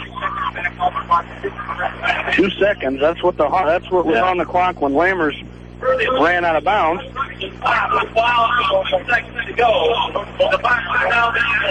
There we go. So 2 seconds left. Coach Bowman out questioning our officials. And now Coach Bowman is going to take a timeout. So quite a series of events we've got going here as the Lammers ran out of bounds with 2 seconds left to go in this first half. There was 2 seconds left. We came back, thought the Hawks were going to run one more play, and then the clock ran out. And our officials in Maquoketa took off for the locker room thinking it was halftime. They had to bring all them back for one more play. And then Coach Bowman asking the officials on the ruling there. And I know, is the NFL rules different where if you run out of bounds, it stops the clock, and if you get tackled out of bounds, or college football, one of them two, I don't know, has a goofy rule like that, but not in high school. If you go out of bounds, you're out of bounds, the clock stops. So the Hawks will have one more play here, 1st and 10 from the Maquoketa 29. So the Hawks taking advantage of this. They got a timeout out of Maquoketa out of this to draw up one last play, and our officials trying to get the Hawks back onto the field here as we'll have one more play. The Hawks leading 14-0 here. Again, we mentioned earlier, we'll catch up with Hawks sophomore coach Matt Finn here at halftime. He's up here in the booth with us tonight on the radios with the Hawks coaches on the sideline. So we'll catch up with him, and we'll talk about those Hawks in the NCAAs as we got to see Adam Rest play at Kinnick Stadium last weekend. Exciting time for him. It was fun to watch him as the Hawks come set for their last play of the first half. Lammers steps up. He looks to throw. He's got to get rid of it. Throws it near the end zone. That's going to be knocked away as Logan Mayberry's going to knock that ball away. And that's going to do it for our first half of play. The Hawks lead it. Hawks leading it here 14-0 as we will take a break and come back. You're listening to West Delaware Football from KMCH Sports. What station is this? Eastern Iowa's variety station, Mix 94.7, KMCH, Manchester.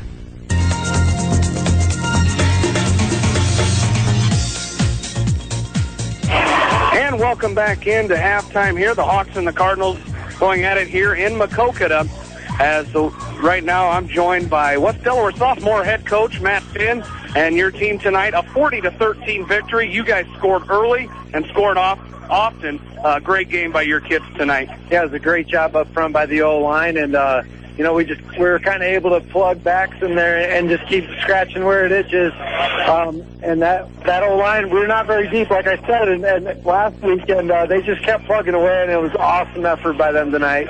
Well, I know last week the kids were very excited. They got pounded by Western Dubuque last year. Last week they closed the gap. It's 26-12. They got beat by Maquoketa last year as freshmen, and here they are. They come in here and they get a victory tonight by a wide margin. The kids have to be real excited heading into the next few weeks.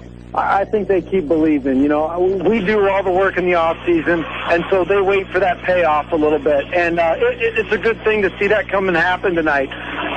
We can always work, and that second half, we still got to learn how to win a little bit. We still got to take care of these games. Not every team is going to let us just kind of idle down there at the end. So we've just got to be able to finish games now.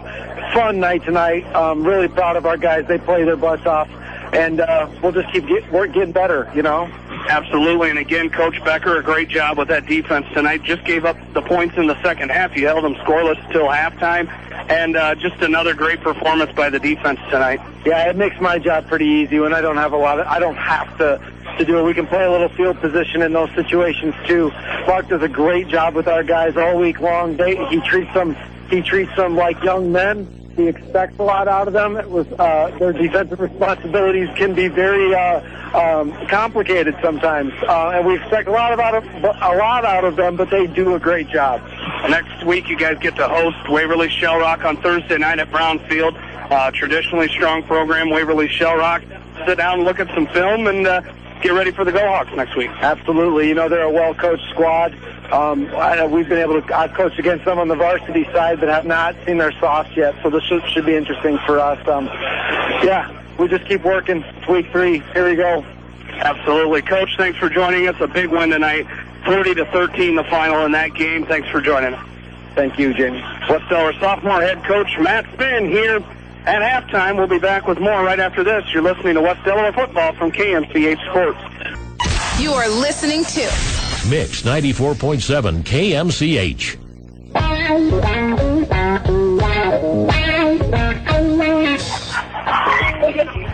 And welcome back in here. It's halftime from Goodenow Field here in Maquoketa. The West Delaware Hawks leading at 14-0 here at halftime as we caught up with Coach Finn. Again, a nice win tonight, 40-13 against the Cardinals. Just very dominant performance by that West Delaware sophomore team. And now we take a look at the former West Delaware Hawks playing in the college level, NCAA, and take a look at some other games. As our game tomorrow, we'll make a prediction for that tonight down in Iowa City as the Iowa Hawkeyes will take on Ball State. That game starting at 2:30 is starting time for that one, as the Hawks and the Cardinals will go at it again tomorrow night as well. Aaron pointed that out here as Ball State Cardinals, and we'll make our predictions, and we're going to start a little trend here. I've got Aaron's prediction from last week and what the final score was, and he was a point off. 31-23 was the final. Aaron predicted 31-24, so I don't care if you win. I don't care if I win.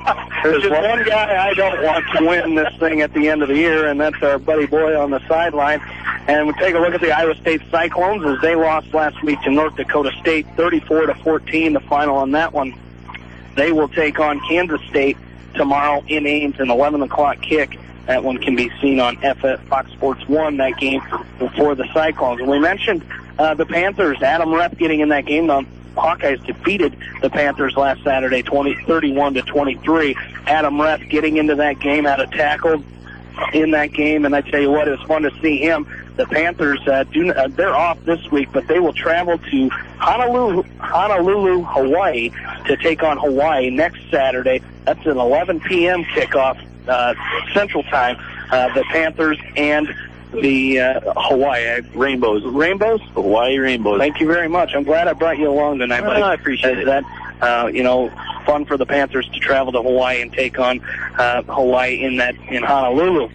The Wartburg Knights, they get their season kicked off tomorrow as they'll travel to Minneapolis to take on Augsburg College. That's a 7 o'clock kick. Former Hawks on that team, both 2011 graduates, Brandon Domeyer and Michael Bulkey, as again a 7 o'clock kickoff for the Knights tomorrow up in Minneapolis against Augsburg. The Upper Iowa Peacocks, they start their season tomorrow as well, as they will host Minnesota State University Moorhead at Harms Eichheit Field. That is a 3 p.m. kickoff. 2012 graduates Trey McTaggart and Cole Stevens playing for the Peacocks up there in Fayette. So another good season out of those two. And Grandview, they were winners over Drake last week, 45-22, the final in that one. They will host Graceland University tomorrow at 1 o'clock.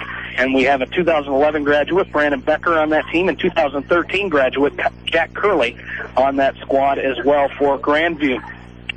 And Timmy Tutton playing up in Ellsworth Community College. They got their season underway last Saturday with a 39-34 win over Dodge City Community College.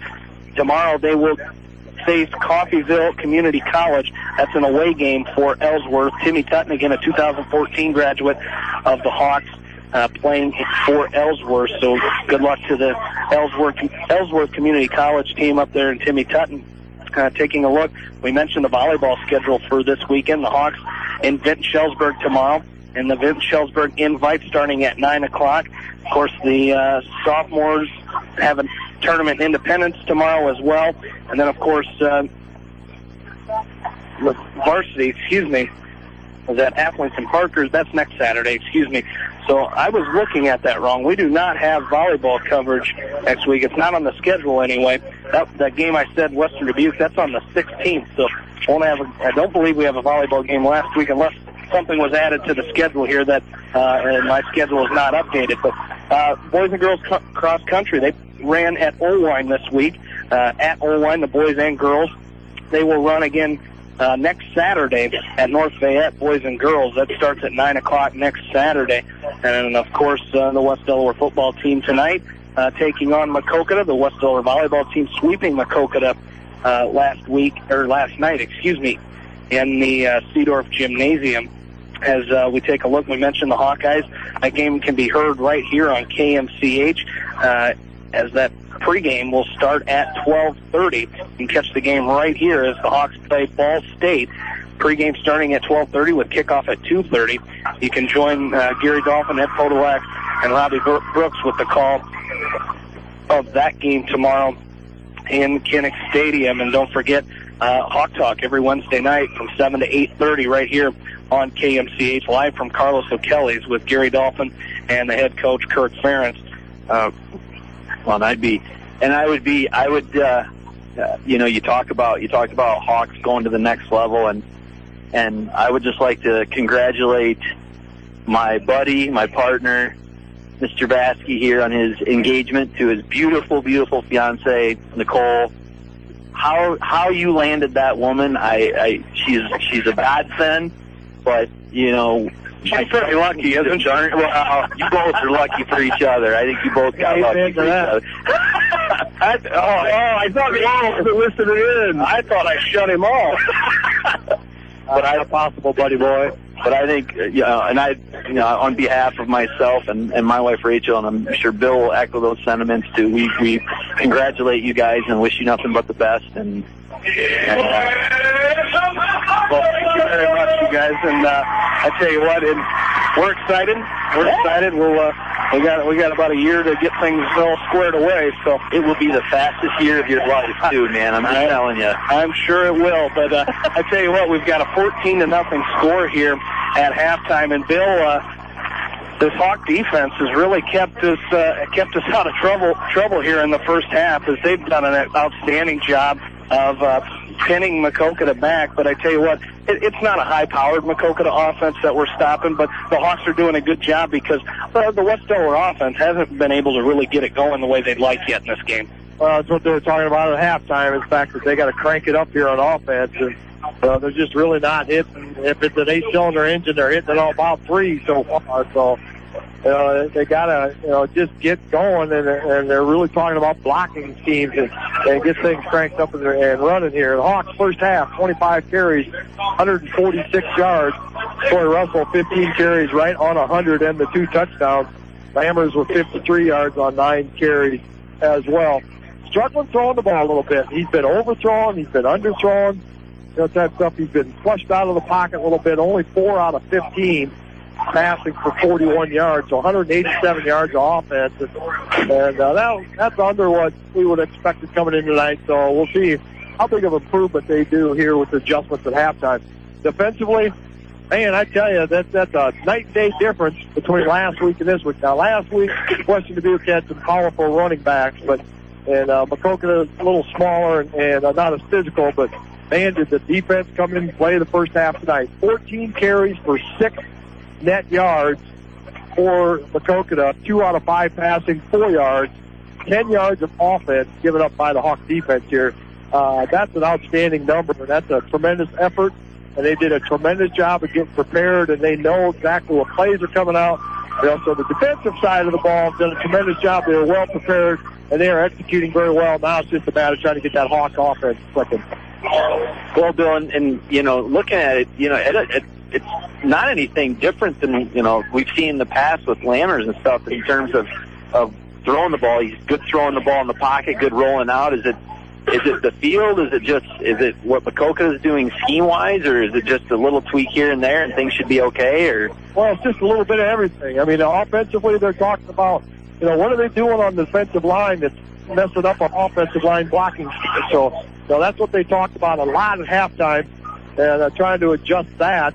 The field's a little wet. It's not bad. It's not horrible, but if you want to try to make a cut, and who better on this field than number 24, Corey Russell, make a cut. Yeah. And there's times when he's not being able to do what he'd want to do. There's a couple times he did, and there's a couple times he made the cut, slipped, and fell down. So, it's a little slick out here. It's not horrible, but yet, it's just a matter of getting that blocking scheme going. So give Maquoketa credit. They've come up with a little different wrinkle than what we were prepared for. So hopefully the Hawks made the right adjustment at halftime, and we'll see it here as the Hawks are going to receive the ball here in the third quarter. All right, Bill, thank you very much. We'll take one more break and come back for the second half. You're listening to West Delaware football from KMCH Sports. Hi, everybody. Gary Dolphin, voice of the Iowa Hawkeyes here, and you're listening to High School Sports on Mix 94.7 KMCH. And welcome back in to Goodenow Field. Along with in-studio producer Dennis Robertson, Jamie Vaskey, Aaron Plain, and Bill Logan back with you here as the Hawks leading at 14-0 here as we get ready to kick off this third quarter. And a great performance by the Hawks in the first half. As Bill mentioned, just 10 yards they've given up on the defensive side of the ball. So look for the same thing here as DeAndre Daniels will be back to receive this kick from Cam Thiede. Thiede's kick is away. Daniels is going to back up to the 1 yard line and receive this kick. He's going to take it out to the right side. He's got some room down there on the right side. He's going to be brought down at the 30-yard line. Just about had a seam up the sideline, but he's going to be brought down, and that's where the Hawks will start with it. 1st and 10 at at their own 29-yard line is where they're going to spot this ball. So the Hawks will come back out on offense, see if they can get things going here on the offensive side of the ball. We've got 3 receivers to the left, Bishop, Putz, and Kelly. One to the far side is Nagel. Lammer's going to hand off to Coy Russell. He's going to run up the middle. He's going to be wrapped up right away. He's got a leg tackle there by Lane Dundee. He's going to get close to the line of scrimmage before he's brought down. So the Hawks will have it 2nd down. As we will get a few scores as they come in here. As some area scores to pass along to you here in this Decorah leading walk-on 10-6. That game at halftime. Get a couple more as the Hawks come set here on 2nd down and 9. They give Russell a gain of 1 on that play. They're going to give it to Russell again. Off to the right side. He cuts back. He's got it at the 35, still pushing forward up near the 40-yard line, real close to a 1st down. Might be a yard short of the 1st down marker. We'll see where they spot this ball. He's got it at the 39 is where the officials are now, right at the 38. Let's see what are they going to measure this? They're going to give it a 1st down. There you go. It's going to be a 1st down for the Hawks. So 1st and 10 for the Hawks at their own 38.5 yard line. So that's where they will have it now. 1st and 10. Lammers come set, pistol formation, 2 receivers, 1 split out each way. Lammers is going to hand off to Russell off the right side. He bull rushes into the first guy up, and 2 guys are going to bring him down, as that's going to be Ben Kilberg and Jordan Rapp. And as he gets back to the line of scrimmage, and that is all he's going to get out of that run. Edco's still don't have a score on them, and MFL Marmac here tonight.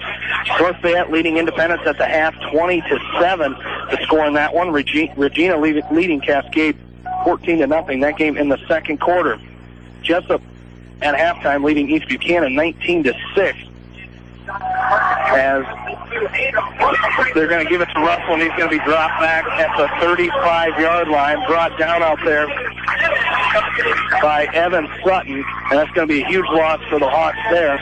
It's going to be 3rd down and long as they have it at their own 36-yard line. So the rushing game just not there for the Hawks yet, and that's, we've seen it before. That's what they rely on.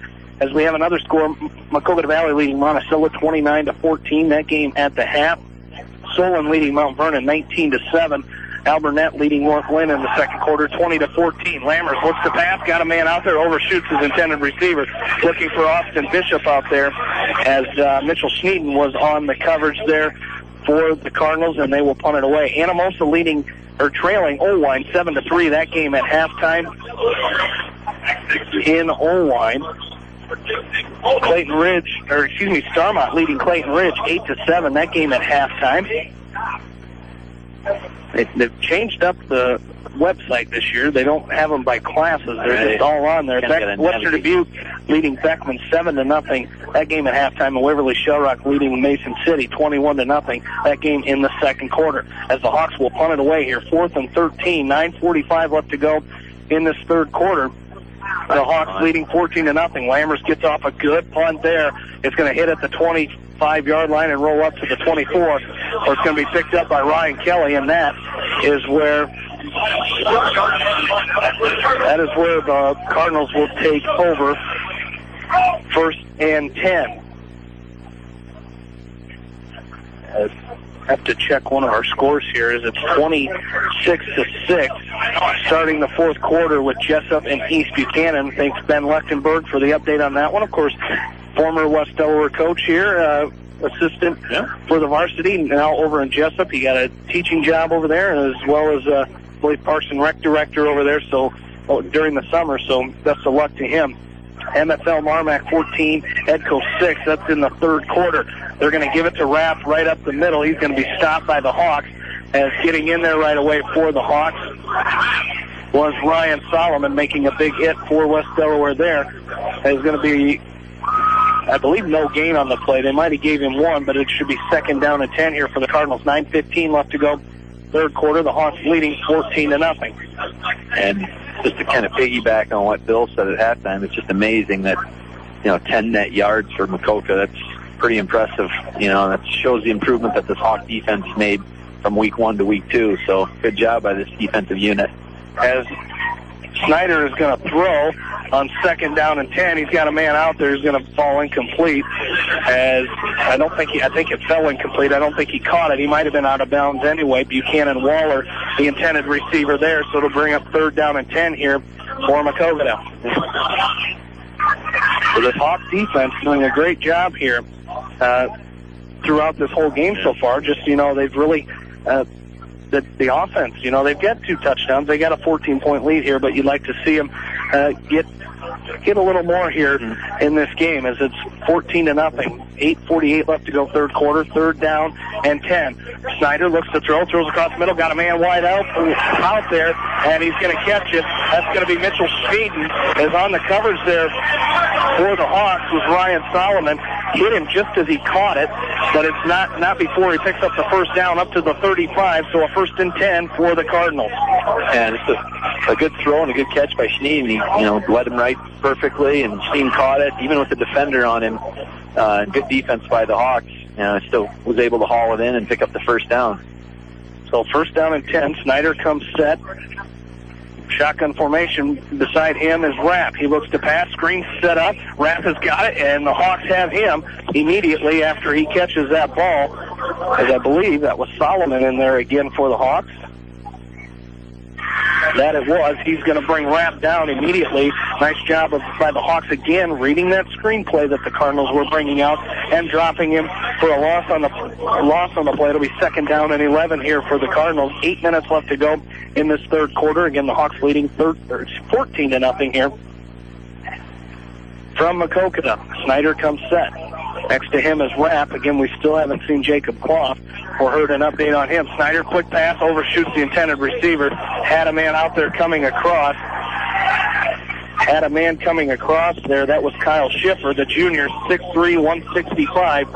And that pass falls incomplete. And they'll bring up 3rd down and 11 here for the Cardinals.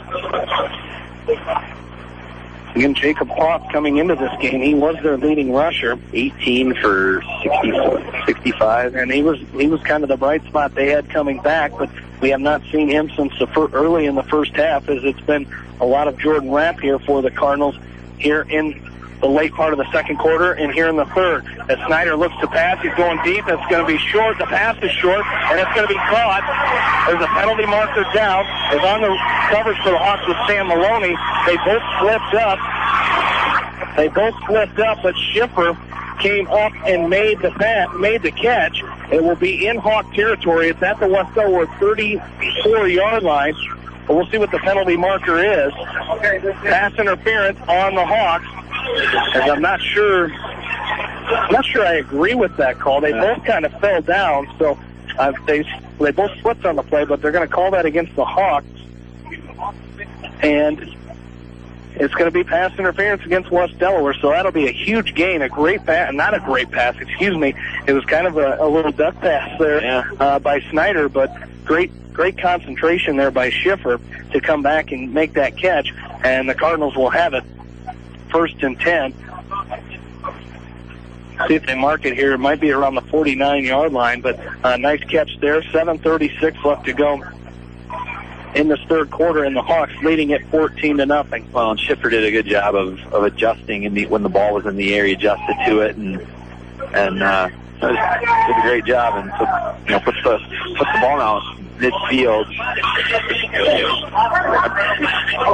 Did he catch the ball? Oh, that's what I was wondering. Did he catch it, or he must have dropped it? It must have been an incomplete pass. So they're going to take the penalty up at the 50-yard line. Now they're going to run option out to the left. Snyder's going to keep it himself. He's got just one tackler, and now he's going to run up, and Austin Bishop's going to drop him into West Delaware territory up to the 38-yard line, and another first down for the Cardinals. So their offense taking control here in this second half and doing a great job with this West Delaware defense. The Hawks got to button it down here as it's a first down and 10 here for the Cardinals at the West Delaware 38-yard line. The Hawks leading it here 14-0. 7:15 left to go in this third quarter. Snyder comes set, shotgun formation, and a hard count gets his own man to jump offside. So, false start here, I believe, I think it's a false start. Now the official's coming in to talk about it. Yep, it is a legal procedure against the Cardinals, as that was Trevor Bickford, the sophomore, 6 foot, 264 pounds, coming across the line there, a big boy for the Cardinals.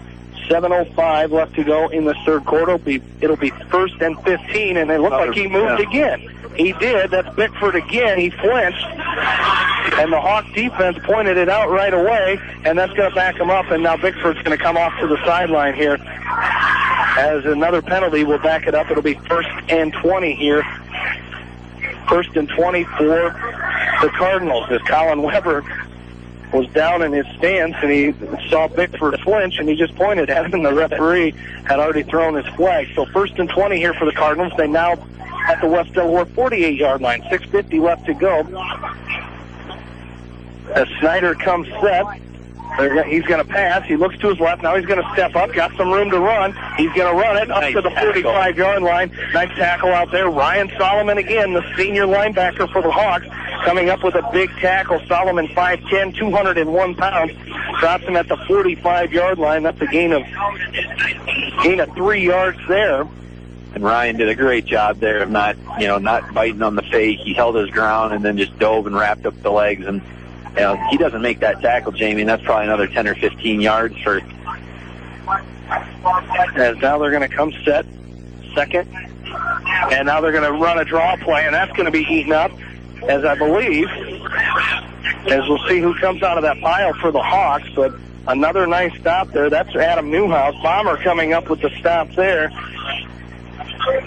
Get to call Bomber's name here on that defensive side of the ball, as that was 3rd and 17, or 2nd and 17, no gain on that play.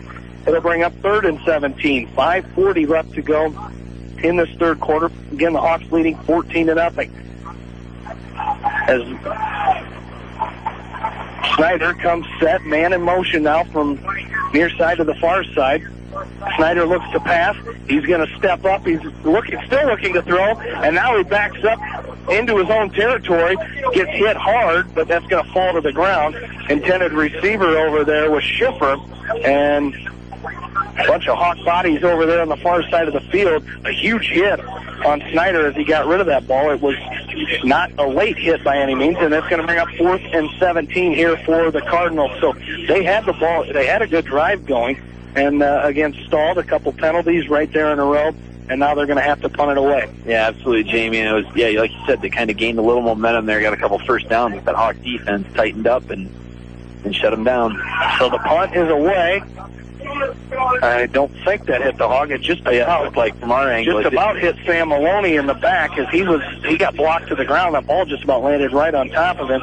But the Hawks is dead and down at the West Delaware 19-yard line. That's where the Hawks will take over 1st and 10.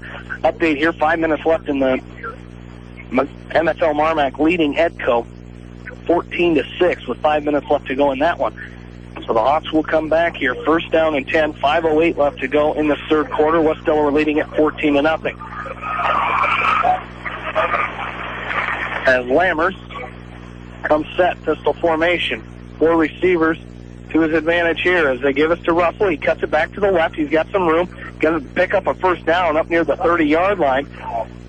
So a gain of about 11 yards, 12 yards there for Corey Russell, and that's going to be good for a West Delaware 1st down. So that's the rushing game we're looking for. They just have to do it on a more consistent level here in the second half. And you have to think that eventually, Jamie, we're now under 5 minutes to go in the 3rd quarter.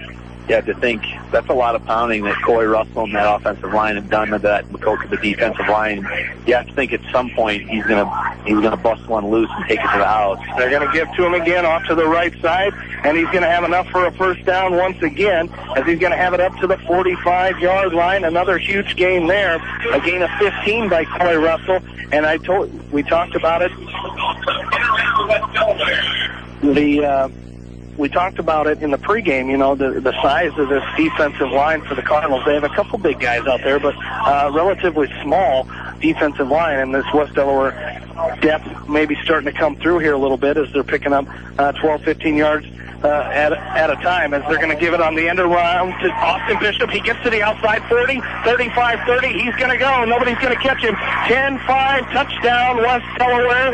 No penalty markers down. Austin Bishop from 55 yards out puts the Hawks up 20-0. A good reverse there by the Hawks.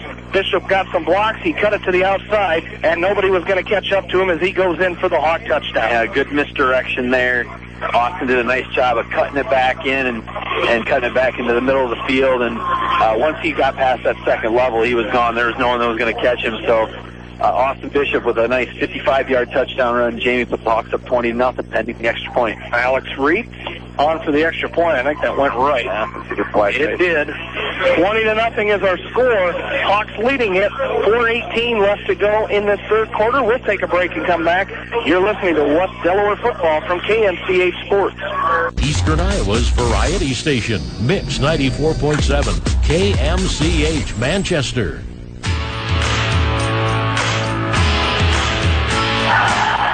Along with in-studio producer Dennis Robertson, Jamie Vasky, Aaron Plain, Bill Logan back with you here from Goodnow Field in Maquoketa as the Hawks leading it 20-0 after a 55-yard touchdown run by Austin Bishop, and Kyle McGrain gets his kickoff, and it's going to be taken at the 5-yard line.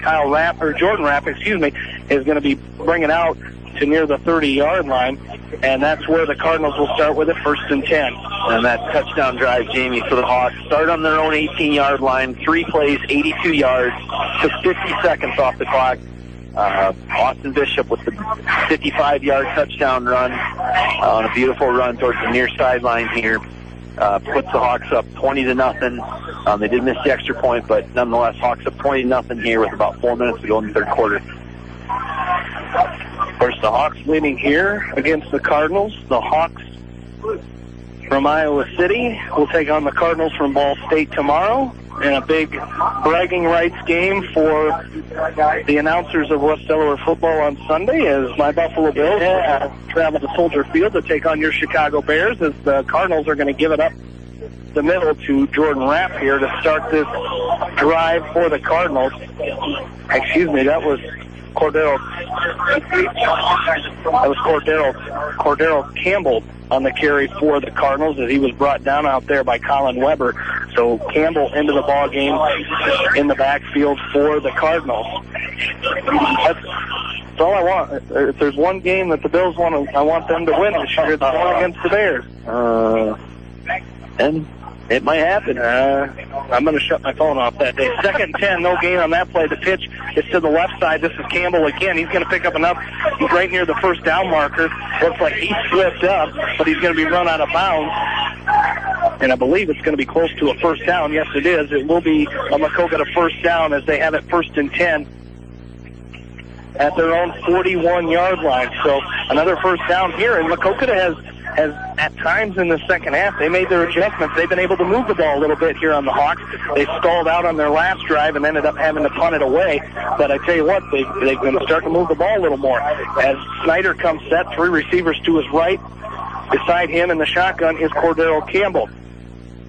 As they're going to give to Campbell again up the middle, and he's going to be wrapped up immediately, as that is Ryan Solomon once again busted through that offensive line of Maquoketa and laid a huge hit on Cordero Campbell, and he's pumped up. I think that last run really got on his nerves, if you want to say, but a nice job there by Ryan Solomon coming up and laying the big hit on Cordero Campbell. Well, you talked about Maquoketa, Jamie. It seems like whenever they don't, shoot themselves in the foot with the penalties, they kind of get a little momentum going. But it always seems like in these first 2.5 quarters, they shot themselves a little bit. And here we are again. And another penalty marker here, as was that Trevor Bickford jumping again. Was it on this near side?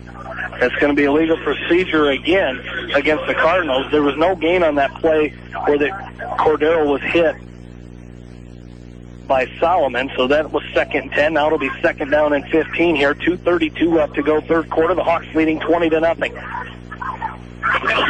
As the Cardinals will come back set here, as it looks like they get one play called in. They all have the receivers have the play sheet on their wristbands there, as they're going to fake the handoff to Campbell. They're going to Snyder's going to keep it himself. Max Reinauer is going to come up and stop him up at the 43-yard line.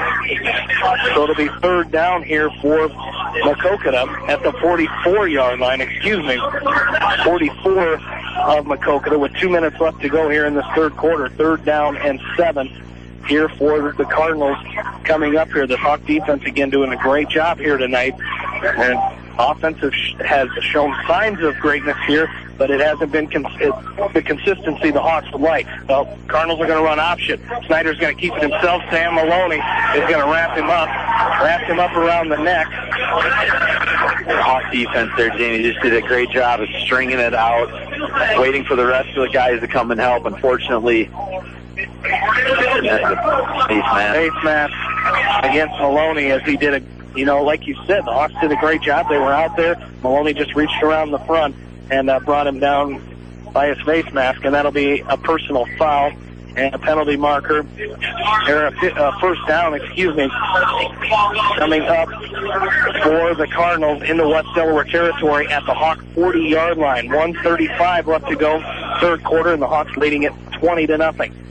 As the Cardinals come set, Snyder, shotgun formation. Beside him is Cordero Campbell. So now they're going to hand off to Campbell up the middle, and he's going to be wrapped up immediately.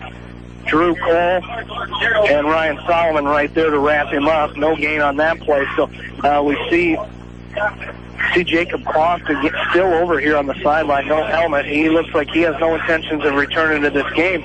But we also haven't seen Rapp in a few plays. I haven't spotted him on the sideline.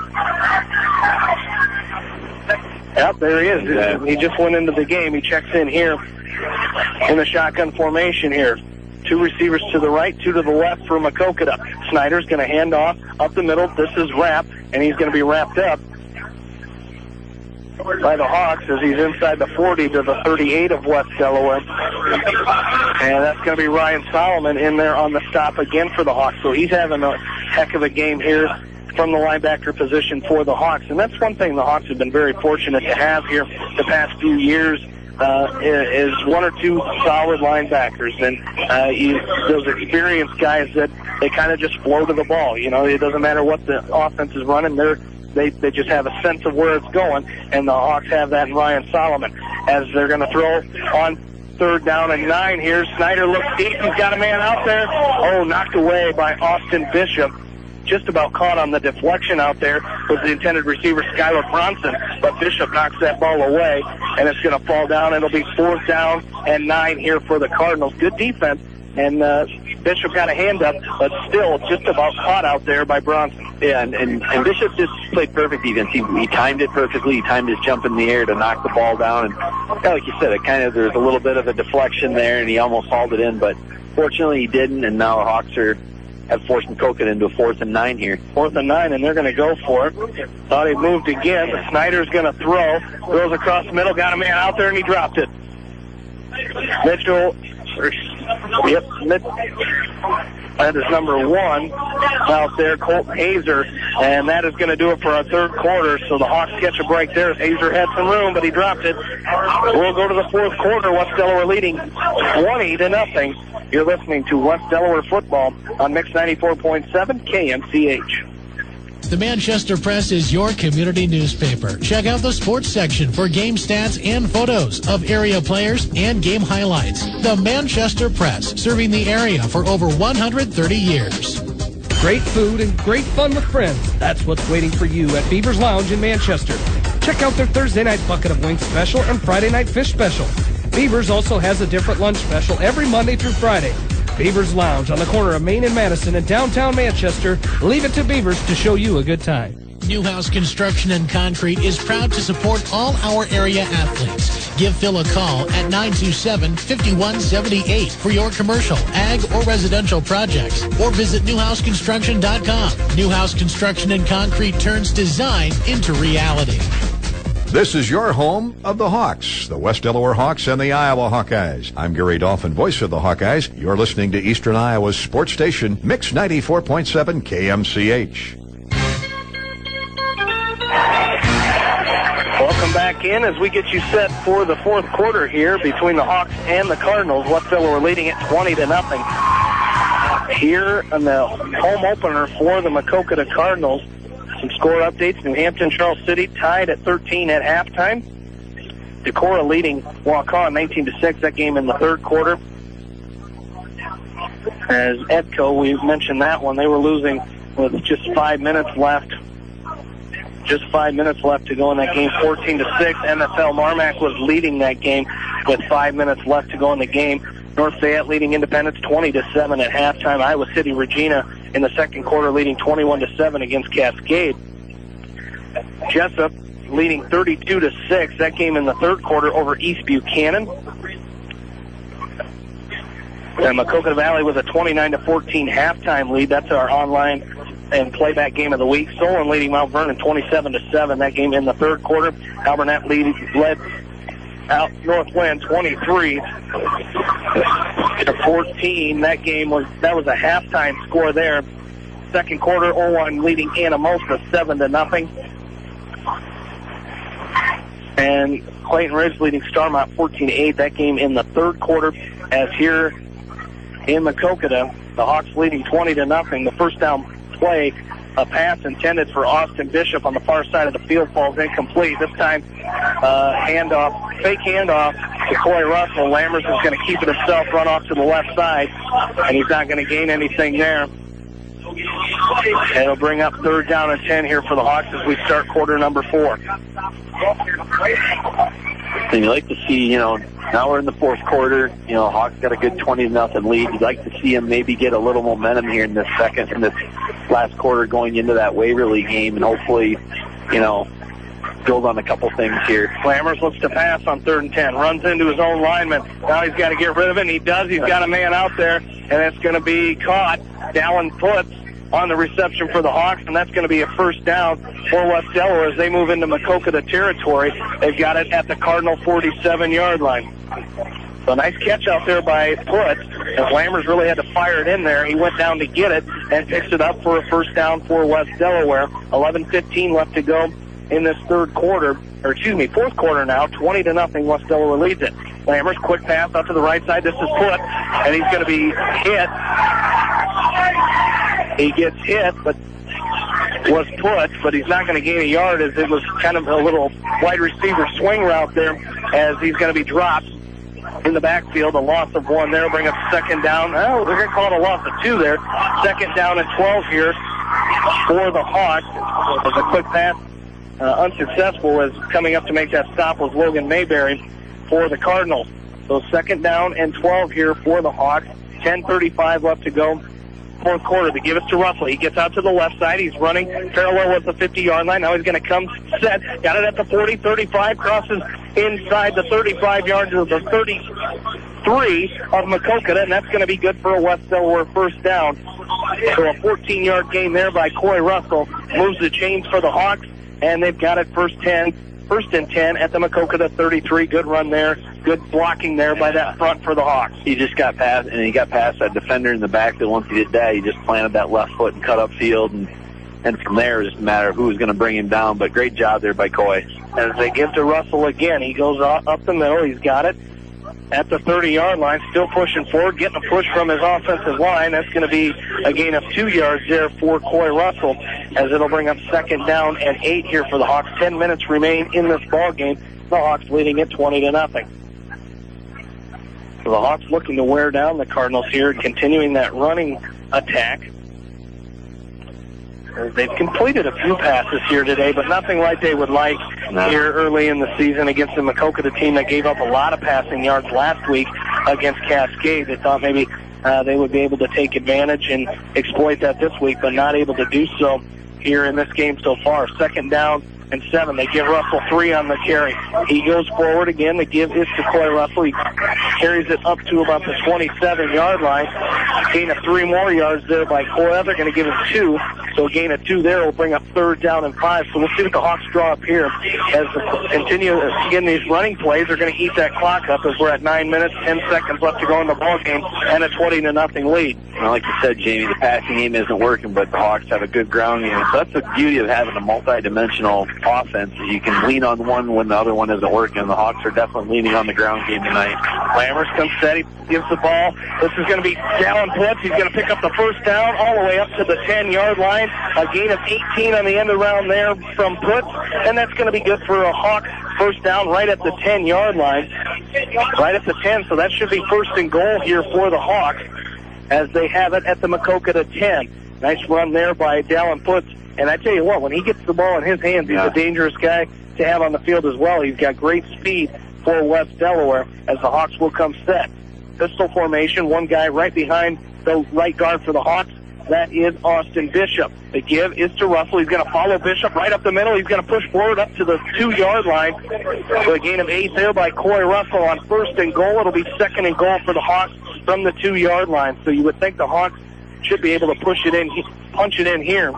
Or you just tell that offensive line, give me 2 good, give me a solid push right up the middle here, and you'd expect to see to be Russell or It's going to be Russell. He cuts back to the left, and he goes in for the touchdown, his third of the night, and the Hawks now lead it 26-0. We have a final from Edco. MSL Marmac defeats Edco tonight, 14-6, the final in that game. But here we are, 26-0. The Hawks leading it here, and the Hawks will go for the 2-point conversion here as Lammers comes set again, that pistol formation. As they're going to give to Russell, he's going to cut back to the left. He's going to walk into the end zone here, and the Hawks will lead it 28-0. As the 2-point conversion is good. They made up for the extra point they missed earlier. It's 28-0. 8:06 left to go in this fourth quarter. Take a break and come back. You're listening to West Delaware football from KMCH Sports. 94.7.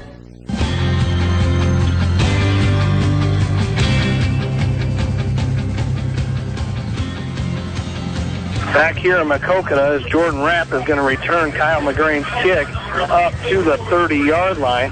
He's going to be brought down out there by Bennett Cole. The Hawks lead at 28-0. 8 minutes left to go in this ball game, and the Hawks looking to start this season 2-0 as we head into district play. Yeah, Jamie, and that last touchdown drive by the Hawks was a thing of beauty. 10 plays, 61 yards. So they've done it quick. The previous drive, they did 3 plays, 82 yards. This one was a longer one. 10 plays, 61 yards.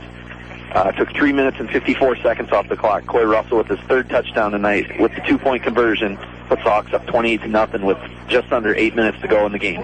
So Lincoln Allen in for the Cardinals at quarterback as they give to Rapp up the middle. He's going to bring it forward to the 31. That'll be a gain of 1 on the play for the Cardinals. As we're going to see Caleb Whitman into the ball game for the Hawks. Caleb Whitman into the game. DeAndre Daniels still out there for West Delaware. Alex Reitz into the ball game at the linebacker position here for West Delaware. Get some other names in there. Logan Mullen in there for West Delaware. As the Cardinals will come set, 2nd down and 8. They give him 2 on the carry. They give Rapp again. He's going to fall forward up to the 40-yard line where he's going to be stopped. It's going to be real close to a Maquoketa first down there as Rapp took it up the middle. And now Rapp is going to come up limping a little bit, and that will cue in Cordero Campbell to come in here for the game for the Cardinals. So we've seen a couple guys for the Cardinals go down in this game. We still haven't seen Jacob Croft in this ball game since the second quarter. So here we go, 1st and 10. They do give the first down to the Cardinals here. As again, the new quarterback is junior Lincoln Hounen, 6 foot, 157 pounds. They're going to fake the handoff to Cordero Campbell, and Hounen's going to keep it himself. He's going to carry up near midfield. It's going to be brought out there by Bennett Cole. As that's going to be a gain of 9 there. It'll be 2nd down and 1 from their own 49-yard line. 6:35 left to go in this ball game. West Delaware with a 28-0 lead here over the Cardinals.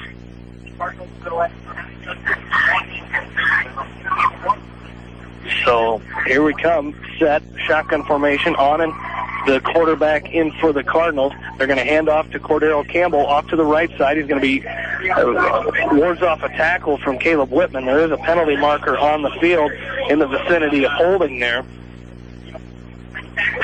So our referee comes set. He threw the penalty there as it's going to be holding against the Cardinals. So, again, shooting themselves in the foot a lot in this game as they've come in here. They've been moving the ball here. Now they're going to get backed up about 10 yards here and have a long 2nd down again. Yeah, and you know, we've seen it, you know, in years past, even with some of our own teams from West Delaware, some of the, you know, how penalties can just be so detrimental to moving the ball offensively, and you know, the things like that are the things that I'm sure the Maquoketa coaching staff obviously are going to address.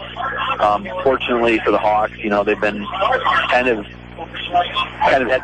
stayed away from them, so that's been a good thing. But I tell you what, it's crippling when you are fighting the penalty battle as well. So on and comes set. They're going to pitch out to Campbell off to the left side. He's going to be wrapped up as Bennett Cole came up and wrapped around the legs. But Cordero Campbell ran into Skylar Bronson, one of his wide receivers, and really was what brought him down. As Bennett Cole wrapped up his legs, but then he got hit by Bronson, and that's going to be another loss on the play as it'll bring up 3rd down and about 17 here for the Cardinals. 5:25 left to go in this ball game, and the Hawks leading 28-0. My guess is they ran that play probably between 5 and 10 times, and I would say all but 1 or 2 of those have been dropped for a loss. The handoff is a fake handoff here. Anand's going to keep it himself. He's going to run into Bennett Cole once again. Cole is going to drop him down at the 37-yard line of Maquoketa. So that's going to bring up 4th down and long here for the Cardinals. As they had the ball near the 50-yard line. A 2nd down and 1.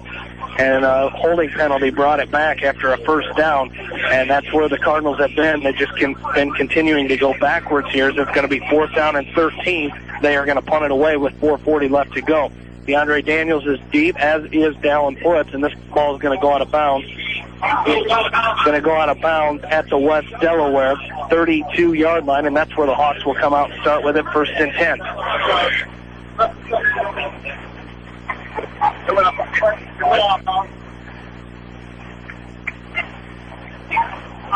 That ball out of bounds.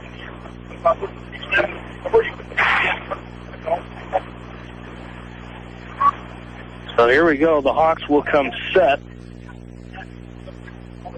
The Hawk coaching staff not happy behind us. That ball went out in the air about the 37, 40-yard line somewhere in there, but they're going to mark it down at the 32 as Lammers and this Hawk offense will come set.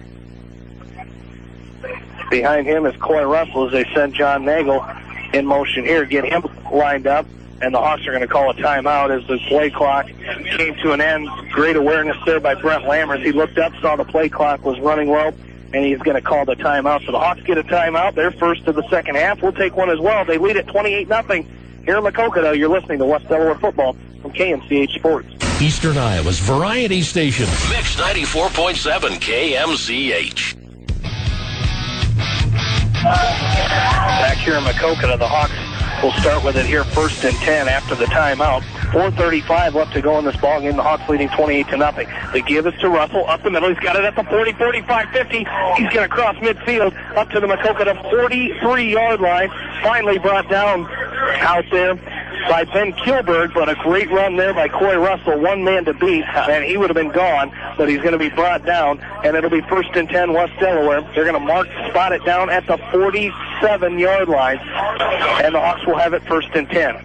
You just saw him get to that second level, and then he started getting to the third, and you thought maybe that was the one that he was going to break, but nonetheless, a good 22-yard pickup. They're going to give it to him again, as he's going to try to get to the outside, and he does. He's got some room up the sideline, a first down up to the 30, inside the 30 for Coy Russell, and that's going to be good for another West Delaware first down, a gain of 16 on that play. Gives the Hawks another first down as they're going to mark it at the 31-yard line as where they ran him out of bounds. So a nice job there by Coy Russell, picking up 2 first downs here on 2 plays, and the Hawks will have it first and 10 deep in Maquoketa territory once again as the offense comes set. For the Hawks, here comes Lammers. They're going to give the handoff to Russell once again. He's going to push up to the 30, up to the 29-yard line. He's going to be wrapped up out there. That's Ben Kilberg once again on the stop for the Cardinals. A gain of 1 is going to bring up second down and 9. 3:50 left to go in this ball game. The Hawks leading 28-0. So now Caleb Whitman into the ball game, checks in at running back for the Hawks. As the Hawks, Colin Brown still in there on the offensive side of the ball. As this Hawk really kind of taking control here near the end of this game. As Whitman into the ball game, they're going to fake the handoff to him. Lammers is going to keep it himself. He's got it at the 25-20. Still on his feet, cuts across the field. Has it at the 10. Got it up to near the 10-yard line. Another first down by Brent Lammers. A gain of about 19 yards there as he started going to the left side and then cut across to the right side. Shades of Tavon Smith in the Iowa game last weekend as he's going to bring it up, a 19-yard gain for Lammers. It'll be first and goal for the Hawks from the 10-yard line. Yeah, just did a nice job cutting it against the grain there. And yet, unfortunately, the Maquoketa Cardinal defender grabbed him by the shoelaces and held him up. Had that not been the case, he'd have been in for 6. But I like the strive here for the Hawks. They're just imposing their will here late in this game. And now Max Ridenauer checks in at quarterback. Caleb Whitman, the running back, gets the ball here, and he's going to go in, push towards the goal line, and he is going to see what they call it. Looked like he got the late push there, but they're going to call him down, I believe, inside the 5-yard line. It'll be second down here for the Hawks. A nice run there by Whitman as the Hawks started there at the 10-yard line. And they're going to have it second goal at the 1, a 9-yard gain there by Whitman. As we see Owen Ward checking into the game here for the Hawks. As Max Ridenauer in at quarterback. We saw him against Solon last year in the second half of that ball game. As the Hawks look to punch it in here. 8 seconds left to go on the play clock. 2 minutes and 15 seconds left to go in the game, and Whitman tried to get up to the line, but he's going to lose yards as he didn't get back up there.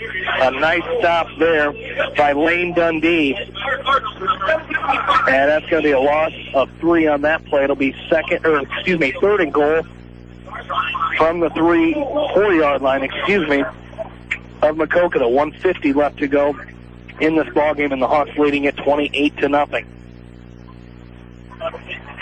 The Hawks look to punch one more in here.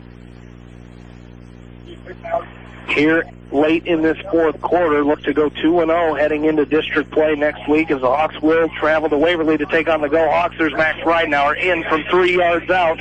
Scores the Hawk touchdown. Max Ridenauer giving the Hawks a 34-0 lead now with 1:29 left to go in this ball game. A nice run there by Ridenauer. He faked the handoff to Whitman. He kept it himself.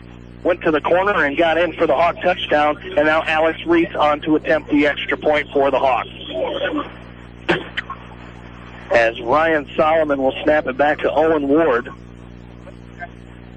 And Reese's kick is good. The Hawks lead it 35-0. 1:29 left to go in this ball game. We'll take a break and come back. You're listening to West Delaware football on Mix 94.7 KMCH. Mix 94.7.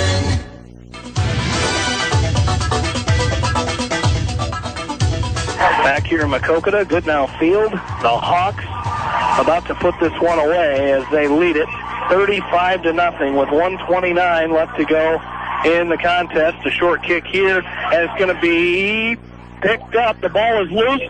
The Hawks say they have it. Just a short kick by McGrain, and I believe the Hawks came up with it. Yes, they did. I'm not sure it was intended to be an onside kick, but I tell you what, one of the upmen from Maquoketa, they couldn't come up with it, and the Hawks will take over 1st and 10 at the Maquoketa 41-yard line with 1:09 left to go in this ball game. 35-0 is our score. 35-0, and they will take over 1st and 10 at the Maquoketa 41-yard line. I would assume they would just run this thing out here.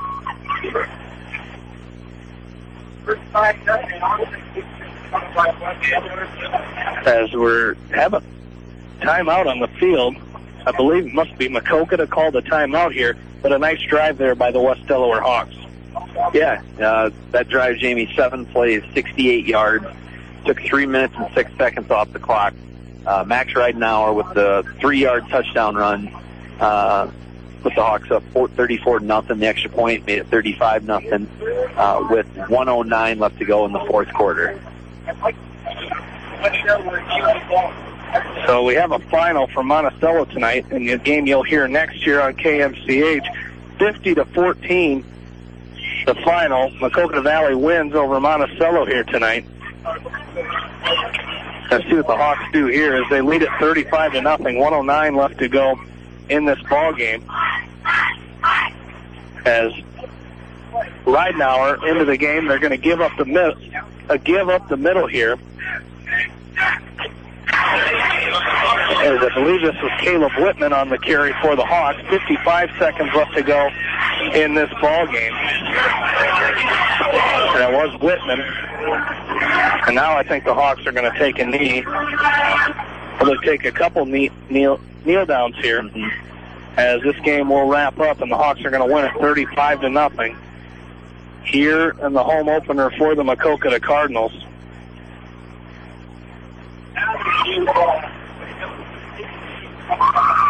As Ridenauer is going to go up under center, he's going to take a knee, and that should do it here for this ball game. The Hawks are going to win it here tonight, 35-0. 35-0. The Hawks win it here in Maquoketa. They go to 2-0 as we head to Waverly Shell Rock next Friday night for opening week of district play, as the Hawks and the Go Hawks will go at it in the top 10 matchup. A top 10 matchup here between two teams. And I believe that is the Hawks apologizing for that last kick. I see Kyle McGrain going with Coach Winkowicz, talking to the Maquoketa coaches. I don't think the Hawks would intentionally kick an onside kick and try to get it late in the ball game like that. So the Hawks, Kyle McGrain going out there with Coach Winkowicz to talk to the Maquoketa coaches. But we'll take a break, and we will come back and wrap this thing up as the Hawks win it tonight 35-0 here in Maquoketa. You've been listening to West Delaware football here on Mix 94.7 KMCH. What station is this? Eastern Iowa's variety station, Mix 94.7, KMCH, Manchester. And welcome back in here to Maquoketa Goodnow Field as the West Delaware Hawks win it tonight by a final score of 35-0 over the Maquoketa Cardinals, and the Hawks go to 2-0. The Cardinals go to 0-2 on the season. As a good performance here, the Hawks really kind of turned it on here in this second half, which is what you'd like to see. But I tell you what, a good performance by this West Delaware defense tonight, Aaron. Yeah, and I think that's the storyline of tonight's game is the turnaround performance of the West Delaware defense. 10 total net yards in the first half, and then the second half, played about as well as they did in the first. So, just a great performance by that defense. And then, the offense, Bill's probably going to have some pretty good rushing stats. The passing game probably wasn't what Coach Winkowicz had hoped for, but you know what? That's why you have a good balanced attack. You have good rushing, you have good passing, and Hawks leaned on the running game today and then leaned on that defense, and the result was a 35-0 victory. Well, it certainly was, and a nice performance by the Hawks here tonight as Coach Winkowicz joins us. And, Coach, a big win tonight. You guys knew going into tonight you had to come down here and take care of business. You've got a big game coming up next week. I'm sure it was hard to focus on this game tonight and keep the kids focused, but you had to come down here to take care of business and not even worry about next week yet. It's just a little frustrating there in the first half, offensively. And I knew it was going to happen. It's one of those deals where they've got kind of a high risk, high reward kind of deal defensively, and we knew that we're going to have a -2, and then we did a 20, and we just got to keep chipping away on. But I'll tell you what, Jamie, our defense just played fantastic tonight. I couldn't be happier. I mean, we saw some kids really step up and play physical tonight, and I tell you, from what I could tell on the sideline, Ryan Solomon had a terrific football game. He did. We called his number a lot. And, as a coach, you like to see that biggest improvement or that big improvement from week 1 to week 2. And that defense, your defense gave up over 400 yards last week. At halftime, I believe you guys had given up 10 total yards. So an outstanding progress from last week to this week on that defensive side. Yeah, very pleased. And I'll tell you, we were just talking about it here, the coaching staff, but we're starting to see some more kids that are going to be able to step out there and help us, and that depth just continues to be extremely important for us. And we're seeing some good things here. We saw at the end of that game, you had Kyle McGrain out there with you, and a lot of people may not have liked that, but we know that was not intentional. That kick at the end, and a class act there by you guys.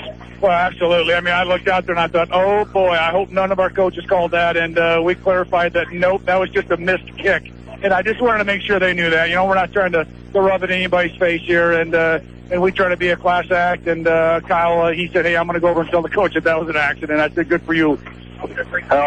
Coach, congratulations. Big game next week, top 10 matchup. We wish you the best of luck, and thanks for joining us tonight. Thanks, guys. As West Delaware head coach Doug Winkowicz, and as we thought, Kyle McGrain, that's big on his part, wanting to go over and tell the coaches that, hey, I missed that kick. It wasn't intentional.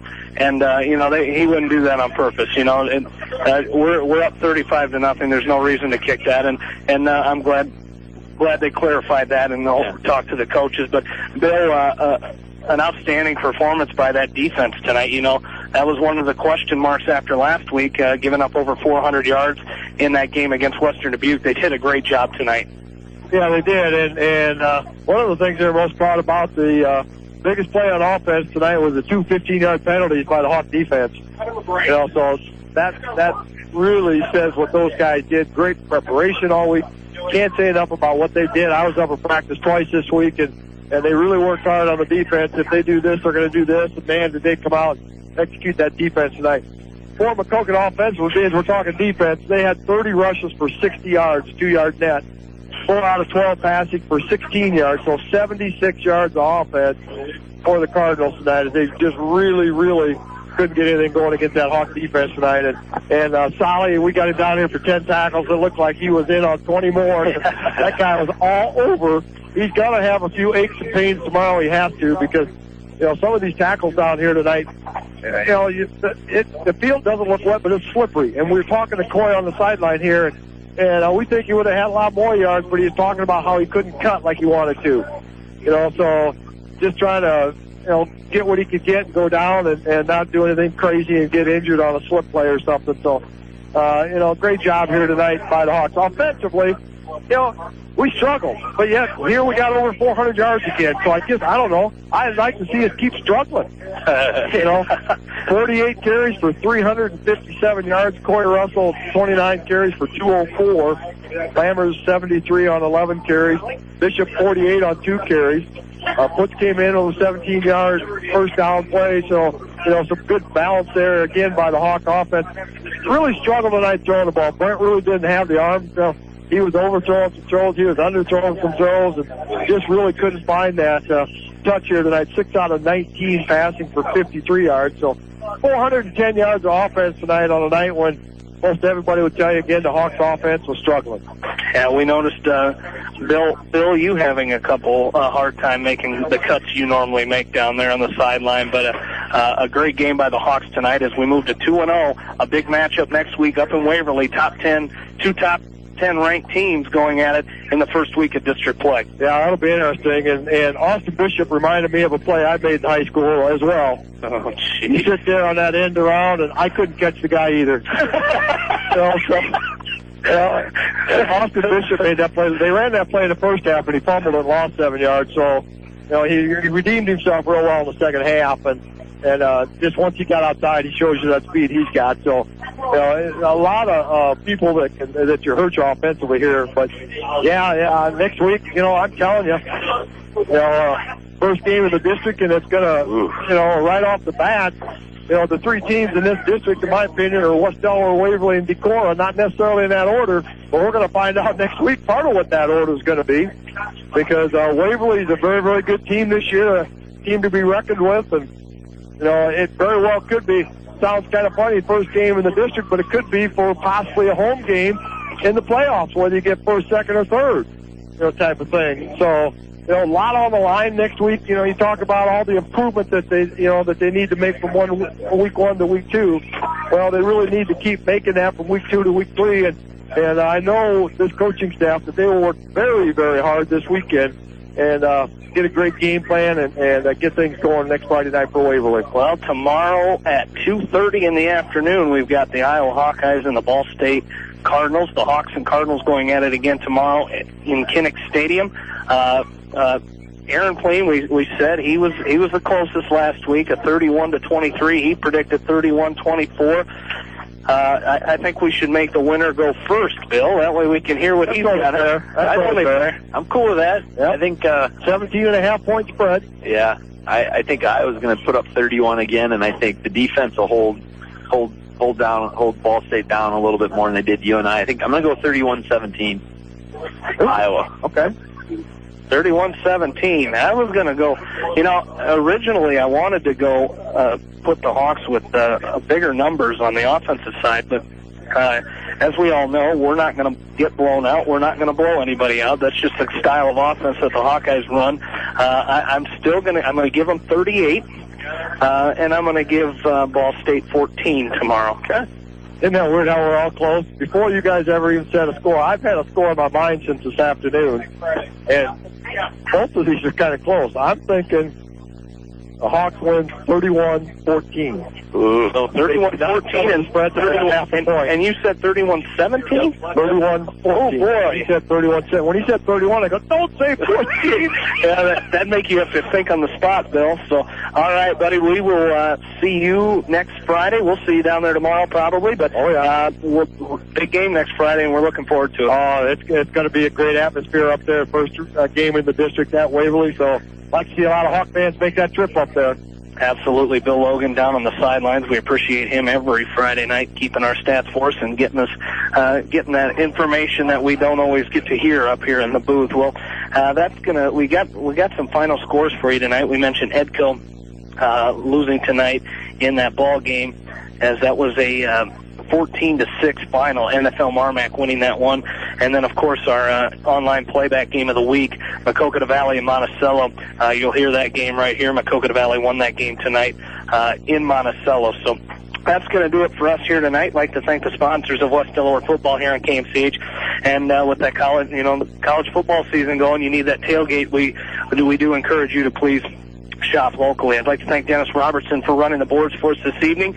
And most of all, thank you, the listeners. For my partners, Aaron Pleen and Bill Logan, this is Jamie Vasky saying good night from Maquoketa, Iowa. Once again, the final, the West Delaware Hawks 35, the Maquoketa Cardinals 30. Stay tuned right now as we've got our area online and playback game of the week as Maquoketa Valley travels south on Highway 38 to take on Monticello. And with that game right now, here's John Swisher and Kevin Barnes. Thanks, everybody.